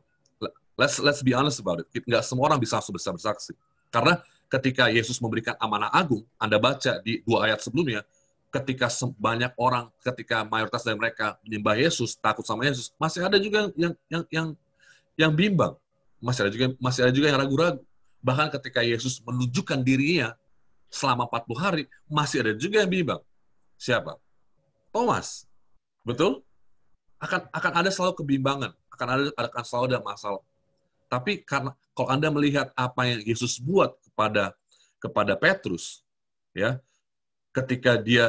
ketika Yesus bertemu dengan Petrus, Petrusnya sudah menyangkal 3 kali, lalu Yesus menanyakan konfirmasi 3 kali, di mana Petrus bilang, oh Yesus, kamu tahu kok saya cinta kamu tahu kok kalau saya mengasihi kamu. Tapi akhirnya apa Yesus bilang? Kalau engkau mengasihi aku, engkau gembalakan domba-dombaku. Lalu Yesus katakan apa? Aku tahu ya, Petrus, meskipun kamu jatuh, kamu akan terus bangkit, dan aku akan doakan kamu akan melayani orang lain. Jadi memang kadang-kadang kita terlalu berfokus sama before and after. What about in between? Menurut saya itu yang lebih krusial. Kita berpikir, oh dulu saya begini, setelah saya habis itu saya begini. Itu memang yang kita lihat. Itu persepsi yang orang membangun. Tapi kita yang jalanin hari ke hari. Dan kita nggak tahu apa terjadi dalam Yakobus dan Yohanes. Dan by the way, Yakobus yang mati pertama, Yohanes yang mati terakhir. Mereka berdua yang minta posisi di surga. Mereka kasih kesaksian malu, tapi kalau minta posisi nggak malu. Orang Kristen kayak gitu biasanya. Kalau minta haknya nggak malu, tapi kalau bersaksi malu-maluin. Jadi itu artinya diri kita masih digrogoti dengan keegoisan. Jadi jangan sampai kita berpikir satu peristiwa di kehidupan Kristen kita bisa menyucikan kita. Tidak ada perbuatan yang cukup dari manusia bisa menyucikan naluri pikiran hati kita. Hanya dengan intervensi, hanya dengan ketika Paulus katakan apa yang aku anggap dulu bersama dunia aku anggap sebagai sampah. Selama kita menganggap dunia ini sampah, maka kita bisa betul-betul murni dengan hati dan pikiran kita. Lalu kita buka jalan itu, kita permudah jalan itu supaya kita bisa berubah. Jadi Yakobus, Yohanes yang tadinya orang yang bertolak belakang, ya dengan bersama Yesus, dengan bersaksi bahkan kematian mereka yang sangat-sangat luar biasa menjadi sebuah kesaksian hidup bagi banyak orang. A story in transition ya, itu mungkin bisa jadi powerful story juga bahwa oh ya dia lagi berubah, berarti gue juga bisa berubah, mungkin seperti itu. Itu contoh yang tadi yang menanyakan apakah harus perfect dulu gitu ya, baru kesaksiannya kita dengar. Enggak juga, Yakobus sama Yohanes juga punya proses pertumbuhannya dan Yesus masih mau pakai mereka untuk jadi saksinya. Amin. Puri, adakah tambahan kalau kamu melihat sifat Yohanes, sifat Yakobus, atau cerita yang 180 derajat beda ya dari orang yang kerasukan setan itu akhirnya jadi saksi? Bagi kamu ada inspirasi tersendiri nggak atau semangat tersendiri pas baca cerita itu? Oke, kalau dari aku, cerita bagaimana tentang Yakobus, Yohanes ini ya memang berbeda zaman sama kita. Lalu menanggapi tadi beberapa pertanyaan juga yang korelasinya sama dengan pertanyaan-pertanyaan yang sudah-sudah, gimana sih cara kita di zaman sekarang untuk gampang untuk mulai bersaksi, atau mungkin tadi ada pertanyaan yang bilang, gue sendiri juga bingung mau kesaksian tentang apa, karena ya, juga nggak pernah ada yang terjadi yang spesial di dalam hidup gue. Sebenarnya pertanyaan seperti ini juga pernah saya sampaikan, justru saya yang nanya ke pendeta saya. Lalu jawaban pendeta saya, dia malah bilang gini, pernah nggak sih kita tuh sadar kalau kita berdoa untuk meminta pengalaman untuk disaksikan terhadap orang lain. Terkadang kita meminta di dalam doa itu hanya berkat. Ya memang berkat yang memang kita minta dari Tuhan. Tapi coba sekali-kali kalau memang kamu rindu untuk bisa menyaksikan kepada orang lain, kamu minta pengalaman itu sama Tuhan. Nggak usah muluk-muluk minta jiwa, minta pengalaman aja dulu. Jadi kayak di situ akhirnya saya sadar, memang hal yang kita anggap seperti flat, nggak ada kesaksian, ternyata kita belum minta sama Tuhan. Dan hal yang kita tidak minta tuh nggak mungkin dikasih Tuhan.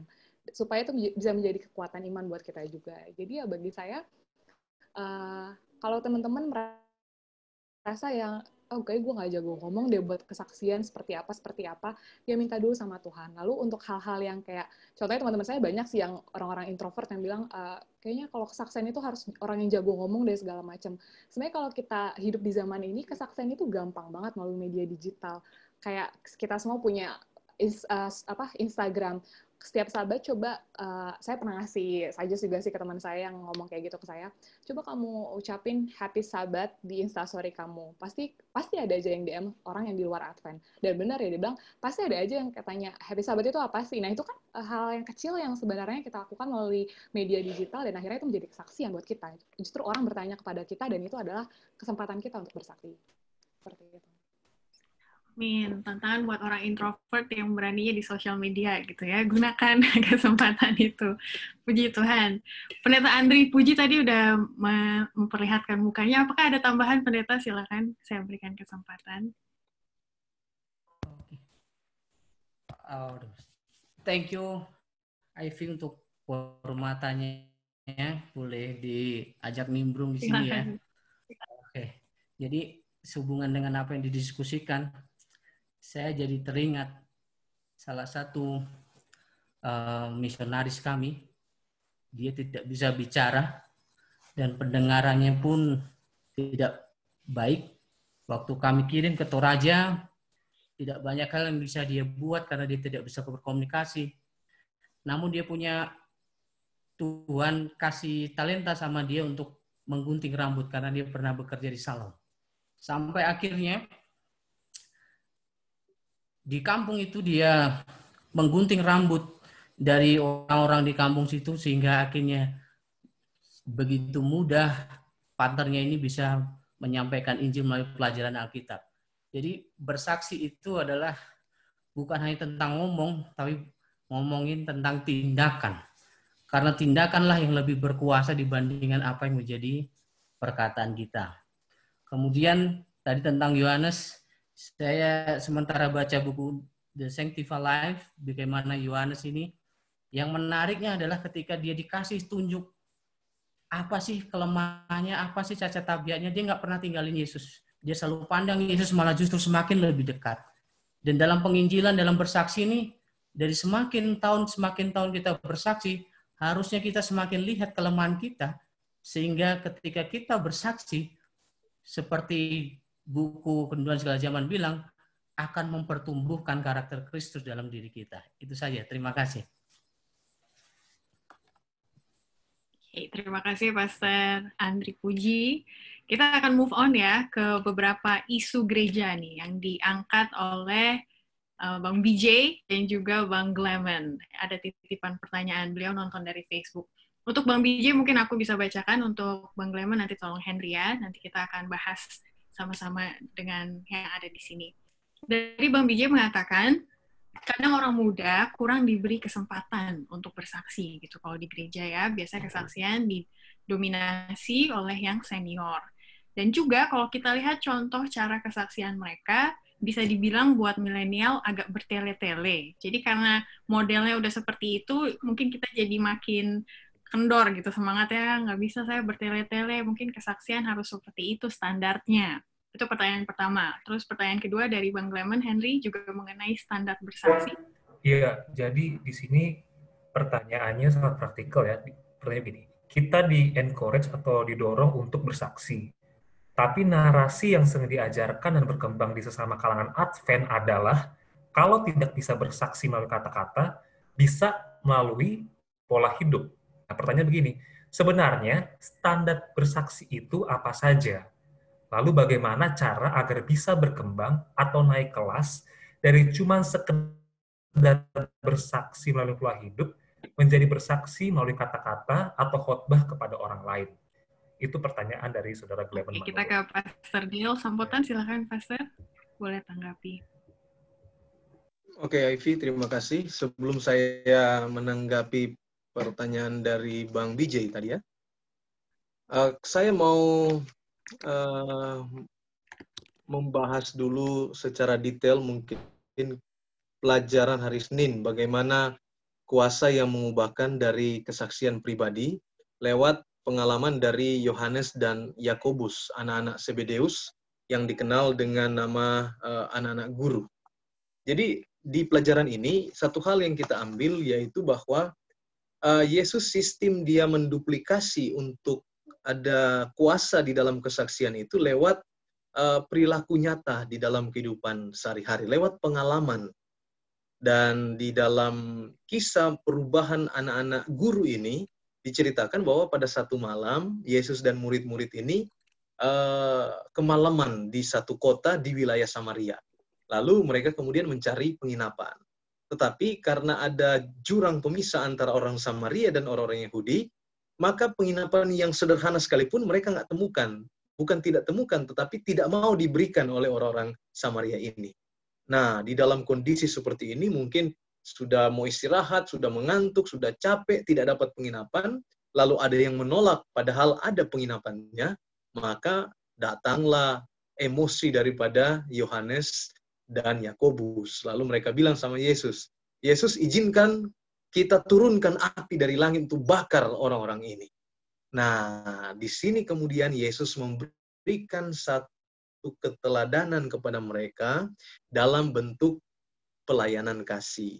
Yesus tidak melakukan yang namanya pertempuran ketika berhadapan dengan orang-orang yang tidak memberikan sesuatu atau tidak bersimpati dengan kebutuhan Yesus dan murid-muridnya, tetapi yang dia berikan adalah cara yang penuh kasih, yaitu kesabaran, ya, dia menghindar dari situasi itu, mereka kemudian pergi, diajak Yesus pergi dari situasi itu, dan lain sebagainya. Nah, lewat pengalaman yang sederhana ini, akhirnya ini yang merubah mindset daripada Yakobus dan Yohanes, untuk mereka berpikir bahwa tidak selamanya emosi itu menyelesaikan satu persoalan. Perlu ada mundur selangkah untuk maju 1000 langkah kemudian. Perlu ada kesabaran, kelembutan, dan kasih untuk berhadapan dengan orang-orang yang against dengan kita, yang tidak senang dengan kita. Jangan kita tempur dengan mereka, tetapi perlu ada kesabaran. Nah, oleh karena itu, sebagai bentuk nyata dari pengalaman ini, yang kemudian terduplikasi kasih itu dalam kehidupan Yakobus dan Yohanes, terbukti bahwa di dalam surat-surat mereka, terutama surat-surat Yohanes, kata kasih itu ada sekitar 40 sampai 50 kali di dalam Alkitab. Kemudian datang kepada pertanyaan tadi. Pertanyaan ini kalau saya bisa simpulkan bahwa memang ini ada satu kendala besar di gereja kita, bagaimana perpaduan antara orang-orang tua dan orang-orang muda, atau generasi baby boomers dan generasi XY, ya, yang saat ini. Di mana ini dua kutub yang betul-betul bertentangan. Yang baby boomers ini senang bercerita. Ya, kenapa mereka senang bercerita? Karena pengalaman mereka sudah banyak. Jadi ketika dia berdiri di mimbar, ketika bertemu dengan kita, itu saja yang mereka ceritakan. Selalu cerita yang sama, sehingga kalau saya boleh bilang, kalau cerita itu diberikan sertifikat, maka saya sudah dapat puluhan sertifikat. Artinya saya sudah sering mendengar akan kesaksian itu. Tetapi mereka ada dengan kita. Posisi kita adalah memaklumi saja mereka, orang-orang tua kita, generasi baby boomers yang memang senang bercerita. Dan cenderung bagi generasi muda bilang, oh itu cerita yang bertele-tele. Nah, bagi anak-anak muda, generasi X, Y, ini adalah generasi yang mau cepat, serba instan. Ya. Kalau bisa rapat di WhatsApp, ngapain harus ketemu, duduk sama-sama. Ya. Kalau bisa lewat telepon, ngapain harus... Jadi mereka mau serba instan dan cepat sekali. Ya. Nah, inilah yang kemudian menjadi persoalan bagaimana kemudian memberikan kesempatan kepada anak-anak muda, generasi millennials ini untuk terlibat dengan gaya mereka, lalu pun tetap ada peluang bagi orang-orang tua untuk tetap eksis juga dengan style mereka. Nah, disinilah perlu yang namanya kebijaksanaan. Bagaimana menempatkan masing-masing pada porsinya, ya, pada porsinya. Baik itu dalam pelayanan di gereja maupun juga di dalam pelayanan kelompok kecil, di dalam bersaksi dan lain sebagainya. Kalau bagi milenial sekarang mungkin dia bersaksi lewat media sosial, ya, dia pasang status, dia pasang foto, dia pasang video dan lain sebagainya, ya. Jadi itu tidak bisa dilakukan oleh generasi baby boomers, ya. Generasi baby boomers itu cenderung lewat sentuhan fisik, harus berhadapan face dengan face, baru bercerita, ada sentuhan, ada gesture di sana, ada apa di sana, ya, ada hubungan emosional di sana. Nah, ini yang perlu diseimbangkan. Kita masih hidup dengan mereka, jadi kita jangan terlalu cepat kita bergerak ke depan. Ingat, masih ada orang-orang tua kita, dan bagi orang-orang tua kita, saya kira mereka pun cukup sadar kok dengan situasi sekarang ini bahwa sudah ada anak-anak muda yang kerjanya lebih gesit, kerjanya lebih cepat, mereka mau segala sesuatu cepat dan beres diselesaikan dengan baik. Berikan juga ruang kepada mereka. Harus ada balance di dalam pelayanan di gereja. Terima kasih. Iya, harus ada pengertian walaupun mungkin stylenya berbeda, tapi kan inti ceritanya sama sebenarnya gitu ya. Terima kasih Pendeta. Henry, mau tanya siapa lagi nih? Oh iya, ada Pastor John di sini. John Iya. Sinaga, ya, kita belum tanya dia. Pastor Gimana, John? Pak? Ya. Ya.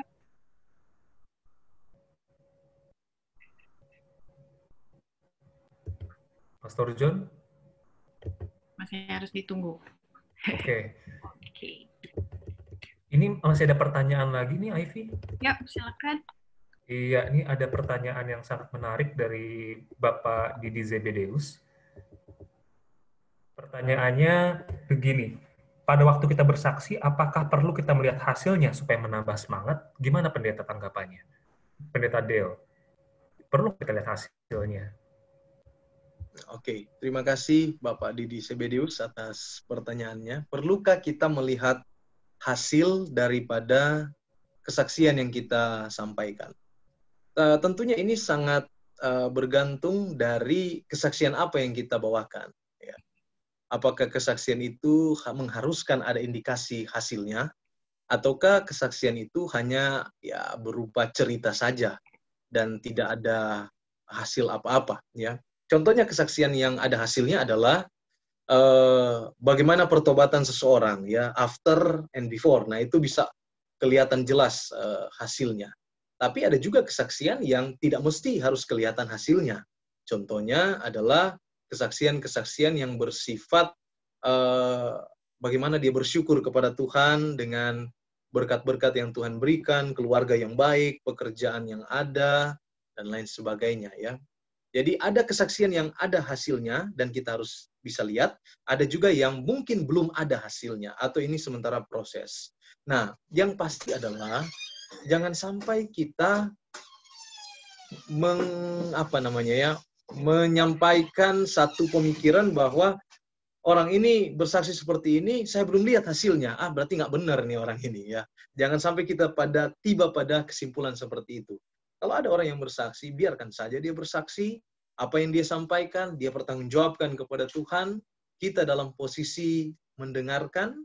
Dan kalau ada pelajaran yang bisa kita ambil dari kesaksian itu, baiklah kita ambil untuk jadi berkat bagi kita. Kalaupun kita tahu, kesaksian ini omong kosong. Kesaksian ini nggak benar nih kesaksian ini. Ini orang ini banyak omong, dia belum lakukan kok udah bersaksi, berani-beraninya bisa bersaksi seperti itu. Ya udah itu urusan Tuhan. Kita bukan hakim ya.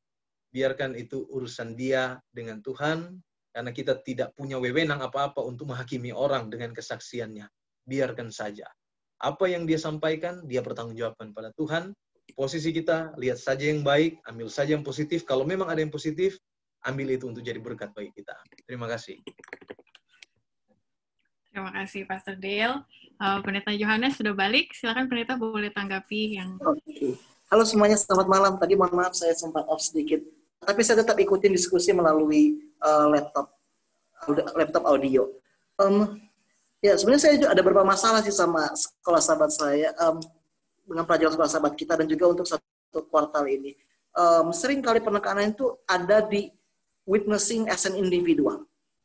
Tapi kalau kita lihat secara Alkitab, bukan itu penekanan yang ada di Alkitab. Itu juga ada sih, tapi satu aspek lain itu terlupakan. Keperluan terbesar kita adalah gereja yang bersaksi. Individu memang bagus, tapi gereja yang bersaksi itu penting juga. Persoalannya adalah kadang-kadang apa yang menjadi kesaksian bagi orang luar seringkali justru menjadi stumbling block untuk orang dalam. Pernah nggak dengar anggota jemaat bilang seperti ini? Si A itu kalau kesaksian luar biasa, tapi keluarganya berantakan kok. Dia suka marah-marah kok. Pernah nggak dengar kayak gitu? Dan seringkali hal seperti ini yang membuat kenapa kita itu susah untuk bersaksi. Karena gereja kita itu memang bukan gereja yang bisa untuk bersaksi. Dan ini yang dikatakan oleh Paulus di dalam 2 Korintus 4. Terutama ayat 7. Dikatakan 2 Korintus 4 ayat 7. Oke. Tetapi harta ini kami punyai dalam bejana tanah liat. Oke. Ini bejana tanah liat ini yang harus kita ingat. Tidak peduli seberapa wow kesaksian kita, tapi eventually in the end we are just nothing but a jars of clay. Yang penuh retak, yang tidak sempurna, yang penuh cacat. Orang mungkin bisa terkesima mendengar kesaksian kita. Tetapi satu hari nanti itu pasti akan ada saat di mana mereka menyadari bahwa kesaksian kita itu tidak sejalan dengan kehidupan kita yang sekarang. Mempunyai kesaksian yang luar biasa itu sudah menjadi jaminan bahwa kita akan selalu bertumbuh dalam iman. Dan kadang-kadang kita nggak bisa menerima kenyataan ini. Contohnya, Petrus. Bahwa Petrus itu mengalami perubahan yang radikal di dalam kehidupannya. Tetapi kita saksikan juga ketika ada konflik antara Gentile dan juga Jewish Christian, dia seperti nggak tahu harus berdiri di mana.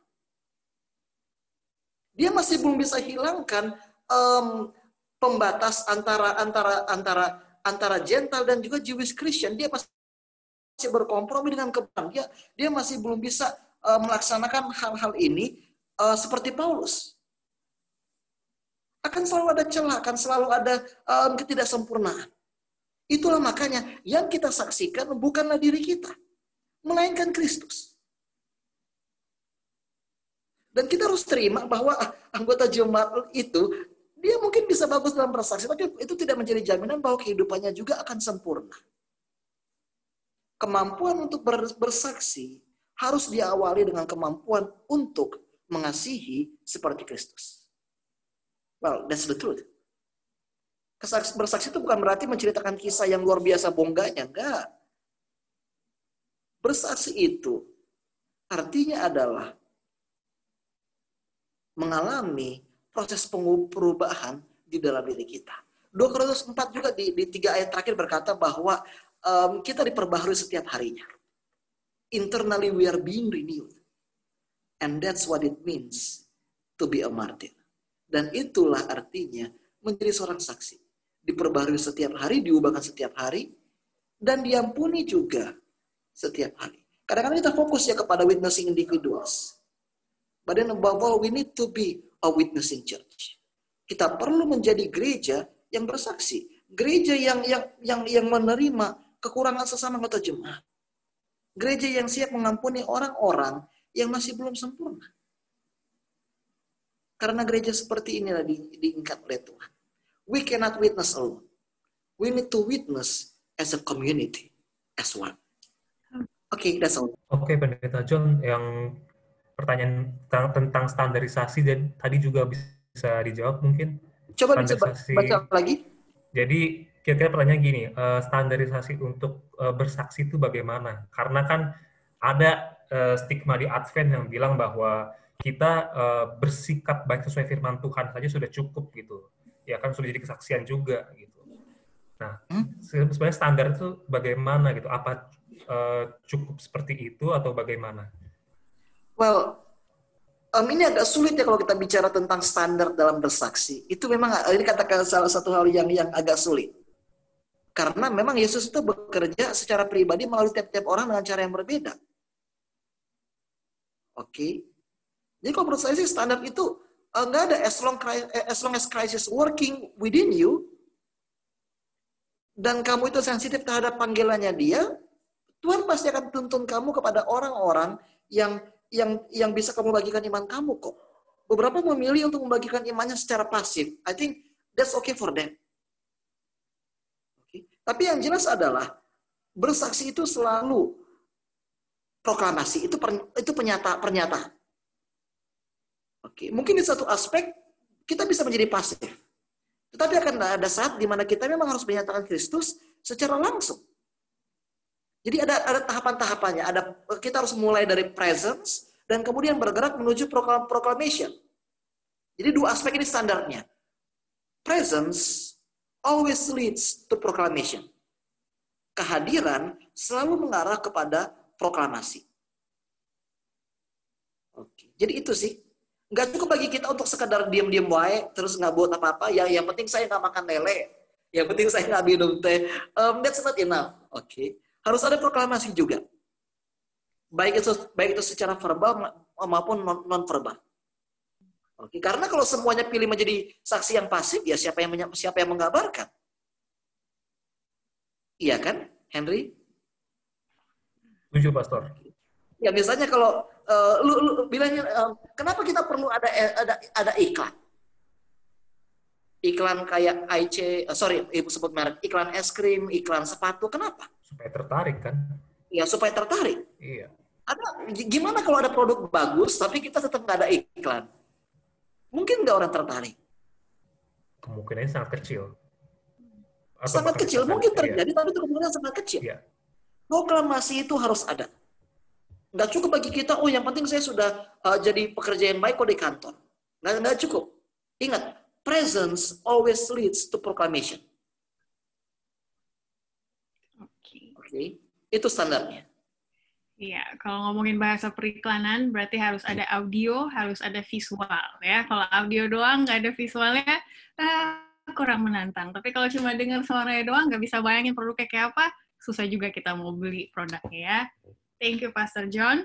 Kita udah mau mulai closing, jadi saya minta Pastor Dale dan Puri untuk siapin closing statement-nya, siapin dulu aja. Karena saya mau ke Pastor Wilson Aritonang. Di pelajaran hari Jumat, di situ dikatakan Kamis Jumat ya, ada jaminan loh waktu kita bersaksi, dan jaminan itu harusnya menyemangati kita untuk berani bersaksi. Pendeta Wilson, jaminannya apa aja sih yang Tuhan mau sediakan ya? Jadi sebenarnya Tuhan ada backup-nya nih, tinggal kita mau jadi alatnya. Nah itu apa yang Tuhan mau provide? Silakan. Ya, ini penting sekali nih pelajaran yang terakhir ya. Tapi mungkin saya singgung sedikit ya tadi pertanyaannya Gleman ya. Ini kalau dibilang soal standarisasi, seperti Pastor John katakan, nggak ada standarnya ya. Malah, coba ingat-ingat deh. Lebih sering kita diberkati dengan yang unpolished, unedited version dari kesaksian orang. Malah yang sudah kesanitize, yang sudah betul-betul diramping, yang sudah dibuat seformal mungkin, udah hilang dia punya rasanya. Udah hilang esensinya. Karena kita terlalu membungkus itu dengan formalitas. Nah, sekarang kalau ngomong soal kelas, ini bukan kelas kemajuan. Ya ada kelasnya dari kelas sahabat, kelas teman. Kalau kita lihat bahwa yang Yesus minta ialah supaya hidup kita berbuah. Tadi Puri sudah singgung, hidup berbuah. Hidup berbuah artinya apa? Hidup yang matang. Hidup yang matang. Dan selama kita bertumbuh dalam Kristus, tidak ada stagnansi. Tidak ada level di mana kita sudah puas atau terlena. Kalau kita mengalami kejadian seperti itu, berarti kita sudah dikenyangkan dengan perkara-perkara duniawi. Kita sudah dibutakan dengan perkara-perkara yang lampau, dan kita mengambil kredit. Kita merasa bangga oleh karena itu. Jadi, sekarang kalau kita bicara mengenai jaminan, ya, sorry, maaf. Tadi saya lanjut sedikit soal standarisasi. Tidak ada standarisasi, karena ayat yang saya sampaikan di 2 Korintus 3, 5-6 jelas. Dengan diri kami sendiri, kami tidak sanggup untuk memperhitungkan sesuatu seolah-olah pekerjaan kami sendiri. Tidak kesanggupan kami adalah pekerjaan Allah. Ialah membuat kami juga sanggup menjadi pelayan-pelayan dari suatu perjanjian baru, yang tidak terdiri dari hukum yang tertulis, tetapi dari roh, sebab hukum yang tertulis mematikan, tapi roh menghidupkan. Jadi standar kita hanyalah pertumbuhan kita dengan Kristus. Pertumbuhan kita dalam Kristus, yang tahu adalah kita dan Kristus. Tapi memang betul, tadi Pastor Sompotan sudah menarik, saya sudah singgung. Ada teknik-teknik khusus di zaman kita memang. Ada teknik khusus. Kalau kita berbicara sama orang tua, ya mungkin dipanjang, baby boomers lebih panjang dikit, karena mereka suka dengan panjang-panjang. Ya, tapi kalau sama yang generasi sekarang lebih singkat. Kalau saya sama Bible study saya di Zoom, pelan-pelan. Saya bilang, kalau Anda mau katakan amin, thumbs up. Oke, mereka kasih thumbs up. Kita harus gunakan teknologi. Kita nggak bisa bilang, oke, jabarkan esai 100 kata. Itu Anda ketika Anda masuk sekolah seperti itu, jabarkan 100 kata. Ya, tapi kalau dengan baby boomers, harus pelan-pelan, baby steps. Ya, baby steps dari jempol dulu. Lama-lama mereka akhirnya bereaksi sendiri. Ya, lama-lama mereka muncul sendiri. Dan untuk memantapkan confidence mereka, kita perlu jaminan. Orang yang mendengarkan kesaksian itu perlu jaminan. Dan dikatakan di ayat ini, jelas jaminan kita ialah rahmat Allah, anugerah Allah, kuasa Allah, pekerjaan Allah. Tadi kalau Uncle Didi katakan apa kita harus melihat hasilnya, saya biasa seperti itu dulu, Uncle. Saya nggak tahu dengan pendeta Dale atau dengan pendeta-pendeta yang lain di sini, hamba Tuhan, ini kesaksian saya. Waktu saya dulu berkhotbah, saya selalu peka dengan reaksi orang. Saya selalu lihat, wah kalau orang ini udah bosen, berarti gue tadi, nggak benar nih gue khotbah tadi. Ini orang kok semua kayak, itu ada unsur baiknya, kita evaluasi. Tapi kebanyakan setelah saya lihat ke belakang, ternyata lebih banyak unsur selfishness-nya. Ternyata saya mau dinilai orang. Jadi dalam pertumbuhan saya sebagai seorang pendeta, saya sering melihat banyak sekali keegoisan saya. Dan saya nggak bangga dengan itu. Ternyata selama saya berkhotbah, saya melihat reaksi orang. Apalagi kalau kita sama sekali kita nge-post di Facebook, kita ngeliat berapa like. Ya kan? Itu bisa menjadi sebuah referensi untuk hal lain, tetapi itu tidak bisa menjadi patokan untuk pertumbuhan iman kita. Ya, yang mau kasih amin boleh kasih thumbs up. Ya. Jadi memang seperti itu. Jadi kebahagiaan kita, sukacita kita nggak bergantung dengan standar atau tanggapan feedback orang. Sukacita kita semakin meluap-luap karena kita merasakan kasih Tuhan itu semakin disalurkan melalui kita. Jaminan kita itu, jaminan kita ialah ketika rahmat Tuhan bekerja dalam hati kita. Yang tadi kita nggak sanggup, yang tadi kita ragu-ragu, ternyata wow Tuhan, saya baru kejadian juga hari Sabat yang kemarin. Sabat yang lalu ini saya khotbah. Saya bilang, Tuhan, saya lagi lemas nih. Nggak tahu badan saya lagi lemas, mungkin apa badan. Tapi Tuhan, saya punya pesan. Saya nggak mau nama Tuhan dipermalukan. Saya nggak mau gereja, pergerakan Tuhan jadi tersendat gara-gara saya masih berkutat dengan lemah saya. Saya minta Tuhan, Kau berikan saya kekuatan. Jadi, jaminan saya bukan orang mau, sini pendeta ini penampilan begini, prestasi seperti ini, kesannya seperti ini. Bukan. Tetapi bagaimana keharmonisan saya sama Tuhan, fellowship saya sama Tuhan, hubungan saya sama Tuhan. Apakah selama ini saya sudah betul-betul menerima berkat sepenuhnya? Atau saya hanya mengulang-ulang saja, oh iya ya, kalau kita dengar orang kesaksian, 15 tahun lalu saya dibaptis, 10 tahun. Dia berbicara tentang tahun-tahun yang lampau. Ya kan? Selalu berbicara, tapi bukan itu. Jaminan Tuhan itu selalu bekerja kepada kita setiap harinya. Karena Yesus katakan, kalau engkau mau mengikut aku, engkau harus menyangkal dirimu, engkau harus memikul salibmu setiap hari, setiap masa. Jadi kita nggak mungkin kita hanya mengandalkan satu hari dalam kehidupan kita. Karena jaminan Tuhan, anugerah Tuhan selalu tersalurkan kepada kita. Kasih Allah itu seperti ombak yang selalu tidak pernah putus-putusnya untuk mengajak kita, mengubahkan kita, memperbarui kita. Oleh karena itu, tidak ada batas untuk kesaksian dari anak Tuhan yang diberkati. Amin. Jaminan Tuhan lebih lengkapnya kalau teman-teman milenial mau cari tahu di pelajaran hari Kamis tuh ya. Yohanes 1, Yohanes 10, Yohanes 14, dan 1 Korintus 1. Rahmat Tuhan bisa banyak bentuknya ya, apakah itu hikmat, apakah itu damai, ya ketika kita pikir, aduh nggak bisa nih, tapi kok keluar kata-katanya damai gitu lagi bisa, itu semua Tuhan yang membantu ya. Jadi benar kata Saudara Grace di komen, jangan suka overthinking katanya kalau bersaksi, simple aja yang kita tahu, itu yang kita ceritakan kepada orang lain. Terima kasih untuk pertanyaan dan diskusinya. Kita sekarang masuk ke closing statement. Saya kembali ke narasumber spesial kita malam hari ini, Pendeta Dale Sompotan dan juga Puri. Mungkin saya mulai dari Puri dulu ya. Setelah mempelajari dan membahas 1 minggu sekolah Sabat ini, secara pribadi bagaimana kamu telah dikuatkan dan merasa ada jaminan ketika bersaksi, dan mungkin kasih semangat ke teman-teman milenial, apa tantangannya untuk menjadi saksi-saksi Tuhan yang efektif? Oke, mungkin closing statement dari saya, kesaksian terbesar dalam kehidupan kita adalah kehidupan kita sendiri yang udah diubahkan. Karena pastinya Yesus memulihkan, mengubahkan itu secara mental, emosional, bahkan fisik, bahkan juga pastinya spiritual. Kalau kata lagu, I will never be the same again if Jesus touch my heart. Jadi kalau misalnya kita udah diubahkan, bukan hanya kesaksian sebatas di mulut saja atau kata-kata, tapi sebaliknya kita justru akan semakin siap untuk menjadi kesaksian di dalam karakter kehidupan kita. Mungkin itu dari saya. Amin. Thank you. Pendeta Dale, boleh tolong semangati anak muda zaman sekarang nih. Oke, baik. Closing statement dari saya kembali ke judul pelajaran sekolah Sabat kita. Membagikan kisah tentang Yesus. Jadi ingat, generasi millennials yang dibagikan itu kisah tentang Yesus. Bukan kisah tentang diri kita, kisah cinta kita, kisah apa kita, tapi bagikan kisah tentang Yesus. Bagaimana caranya? Caranya adalah kita harus memiliki lebih dahulu pengalaman dengan Yesus. Nah, ketika kita punya pengalaman dengan Yesus, maka kita punya sesuatu yang kita tahu tentang Yesus yang dapat kita bagikan kepada orang lain. Jadi jangan bermimpi kita mau bersaksi kalau kita tidak punya pengalaman tentang Yesus. Karena dari pengalaman kita bersama Yesus, itulah yang menjadi pengetahuan kita tentang Yesus yang dapat kita bagikan kepada orang lain. Ya. Saya melihat di chatting ada dari Bro Arfan, kisah cinta bersama Yesus. Ya bolehlah, untuk Bro Arfan boleh.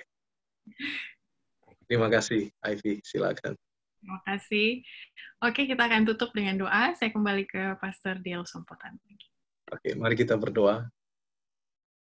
Bapa di surga, terima kasih untuk kesempatan yang indah pada malam hari ini. Kami boleh mendiskusikan pelajaran sekolah Sabat lewat sarana yang Tuhan berikan bersama-sama dengan Oyim. Kami bersyukur kepada Tuhan oleh karena dalam diskusi ini banyak sekali manfaat rohani yang boleh kami ambil, banyak sekali yang boleh berbicara, boleh menyampaikan pendapat, dan boleh bertanya. Yang dari semua yang telah kami bahas, yang telah kami dengar, yang telah kami lihat, semuanya ini dapat memperkaya pengetahuan kami tentang Engkau, memperkaya konsep kami bagaimana kami boleh dapat membagikan kisah tentang Yesus kepada sesama kami manusia. Kami menyadari kami manusia lemah, penuh dengan dosa, banyak keterbatasan. Oleh karena itu kami datang pada Tuhan, memohonkan kiranya Tuhan menolong kami, agar kami boleh menjadi penginjil-penginjil di posisi kami masing-masing. Baik untuk keluarga kami, untuk jemaat kami, untuk rekan kerja kami, untuk saudara kami, untuk tetangga kami, ataupun untuk siapa saja di mana Tuhan izinkan kami untuk boleh menjadi saksi bagimu. Ingatkan kami Tuhan untuk membagikan kisah tentang Engkau, bukan kisah tentang kami, sehingga itu boleh menimbulkan satu kesombongan bagi kami. Tapi biarlah dengan penuh kerendahan hati kami boleh menceritakan bagaimana kebaikan Tuhan di dalam kehidupan kami. Bagaimana Tuhan telah berkarya dalam kehidupan kami. Hamba berdoa untuk semua yang telah menyaksikan, bergabung dalam Zoom meeting, maupun yang menyaksikan lewat live streaming di Facebook. Tuhan memberkati masing-masing, baik anak-anak muda, rekan-rekan orang muda, baik dalam pekerjaan, maupun di dalam kehidupan mencari pasangan hidup. Tuhan berikan yang terbaik yang asalnya dari sorga. Berkati kami semua malam hari ini ketika kami akan berpisah untuk beristirahat ke tempat kami masing-masing. Kiranya rahmat dan anugerah Tuhan yang berlimpah-limpah menjadi bagian kami semua. Pertemukan kami kembali di lain waktu dengan penuh kesukaan untuk boleh kembali membahas akan firman Tuhan. Terima kasih, di dalam nama Yesus kami persembahkan doa ini. Amin.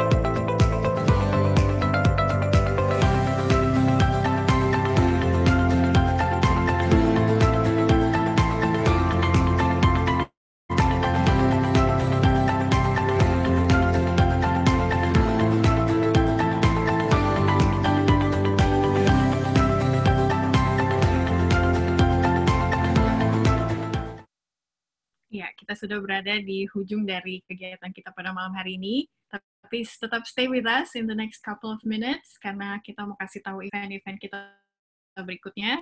Tentunya say thanks ya ke pembicara kita, dan juga photo taking. Jadi yang ada di Zoom, boleh nanti tetap stay with us. Saya mau ingatkan lagi bahwa kita akan ketemu Kamis malam. Jadi setiap Selasa malam kita selalu ada Bible Study, dan untuk kali ini kita membahas sekolah Sabat. Lalu Kamis malam kita membahas isu-isu yang relevan terhadap milenial. Di bulan September ini dengan tema September Ceria, kita membahas isu-isu relationship ya. Menarik ya, hari Kamis malam ini topiknya adalah tentang challenges atau tantangan dalam sebuah hubungan romantis. Apakah itu toxic relationship, seiman, tidak seiman, parent approval ya, mungkin ada yang belum dikasih lampu hijau sama orang tuanya, terus apalagi harus stay kah atau harus diberhentikan. Wah, ini masalah-masalah yang berat buat para milenial, tapi ayo kita bahas supaya kita ada solusinya dan ada kekuatan pribadi bagi kita. Lalu di Sabtu siang kita ada personal evangelism ya, tentang PP. Kita bukan hanya ngomong doang, tapi kita mau start untuk melayani dari diri saya sendiri. Itu ada di Sabat siang. Begitu. Henry, boleh... Henry, sebagai moderator pada malam hari ini, gimana nih responnya nih? Ya, puji Tuhan, pelajaran ini sangat menguatkan saya secara pribadi ya. Di mana kita harus memiliki pengalaman dulu bersama dengan Tuhan, berjalan bersama dengan Tuhan, dan kita bisa memberikan kesaksian yang hidup untuk sesama. Oke, acara kita pada malam hari ini telah berakhir. Ya, terima kasih banyak untuk Pendeta Del Sompotan dan Saudari Puri Fenty Kamalau untuk kesediaannya join dengan kita menjadi narasumber, dan thank you juga untuk partisipan yang sudah hadir di Zoom ataupun yang sudah live streaming di Facebook. Oke, pada saat ini kami undur diri. Terima kasih dan Tuhan memberkati kita semua. Terima kasih. Thank you semuanya. Thank you semua yang sudah hadir dan narasumber pastinya. Oke, kita Terima kasih, Pendeta Del, Puri. Ya, terima kasih, Pastor. Saya izin posting di YouTube, bisa ya? Di YouTube saya. Silakan, Pak. Ya, Pastor. Yes, Pastor. Diperkenalkan juga OYM-nya Pendeta Dimension. Thank you. Oh, iya. Terima kasih, Pastor Bill. Yang dibuka foto dulu yuk. Yang mau. Kayaknya yang... Terima kasih Henry, Ivy, Puri. Ya, puji Tuhan, sama-sama. Pak Puri, luar biasa. Puri bilangnya first timer ya, tapi kayak udah natural kayak. Cuma butuh kesempatan aja. Sama kayak Henry. Kayak tadi brother BJ bilang, harus cuma dikasih kesempatan aja. Mudah-mudahan OYM bisa jadi platformnya. Amin. Kita yang mau apa? Kita mau screen capture ambil gambar yang bersedia untuk bareng ini bisa dibuka kamera depannya. Foto bersama bilangnya. Oke, ini aja. Oke, 3, 2, 1. 3, 2, 1. Thank you semua. Oke. Thank you. Bro Arfan, thank you atas undangannya. Pendeta David Sibi, Pendeta. Terima kasih banyak, Pendeta. Thank you, Pendeta Sinaga. Sama-sama. Terima kasih semuanya. Oke, thank you semuanya. Aku izin live duluan ya. Oke, thank you Puri. Bye, see you Terima kasih. again. Thank you, Puri. Thank you, Pastor Dale. Pendeta Sibi masih di mute, Pendeta. Kita nanti mau rapat dulu kan? Saya izin live ya. Tuhan berkati semuanya. Terima kasih, Pendeta. Terima kasih, Pastor. Bye. Pendeta David, hati-hati nyetirnya.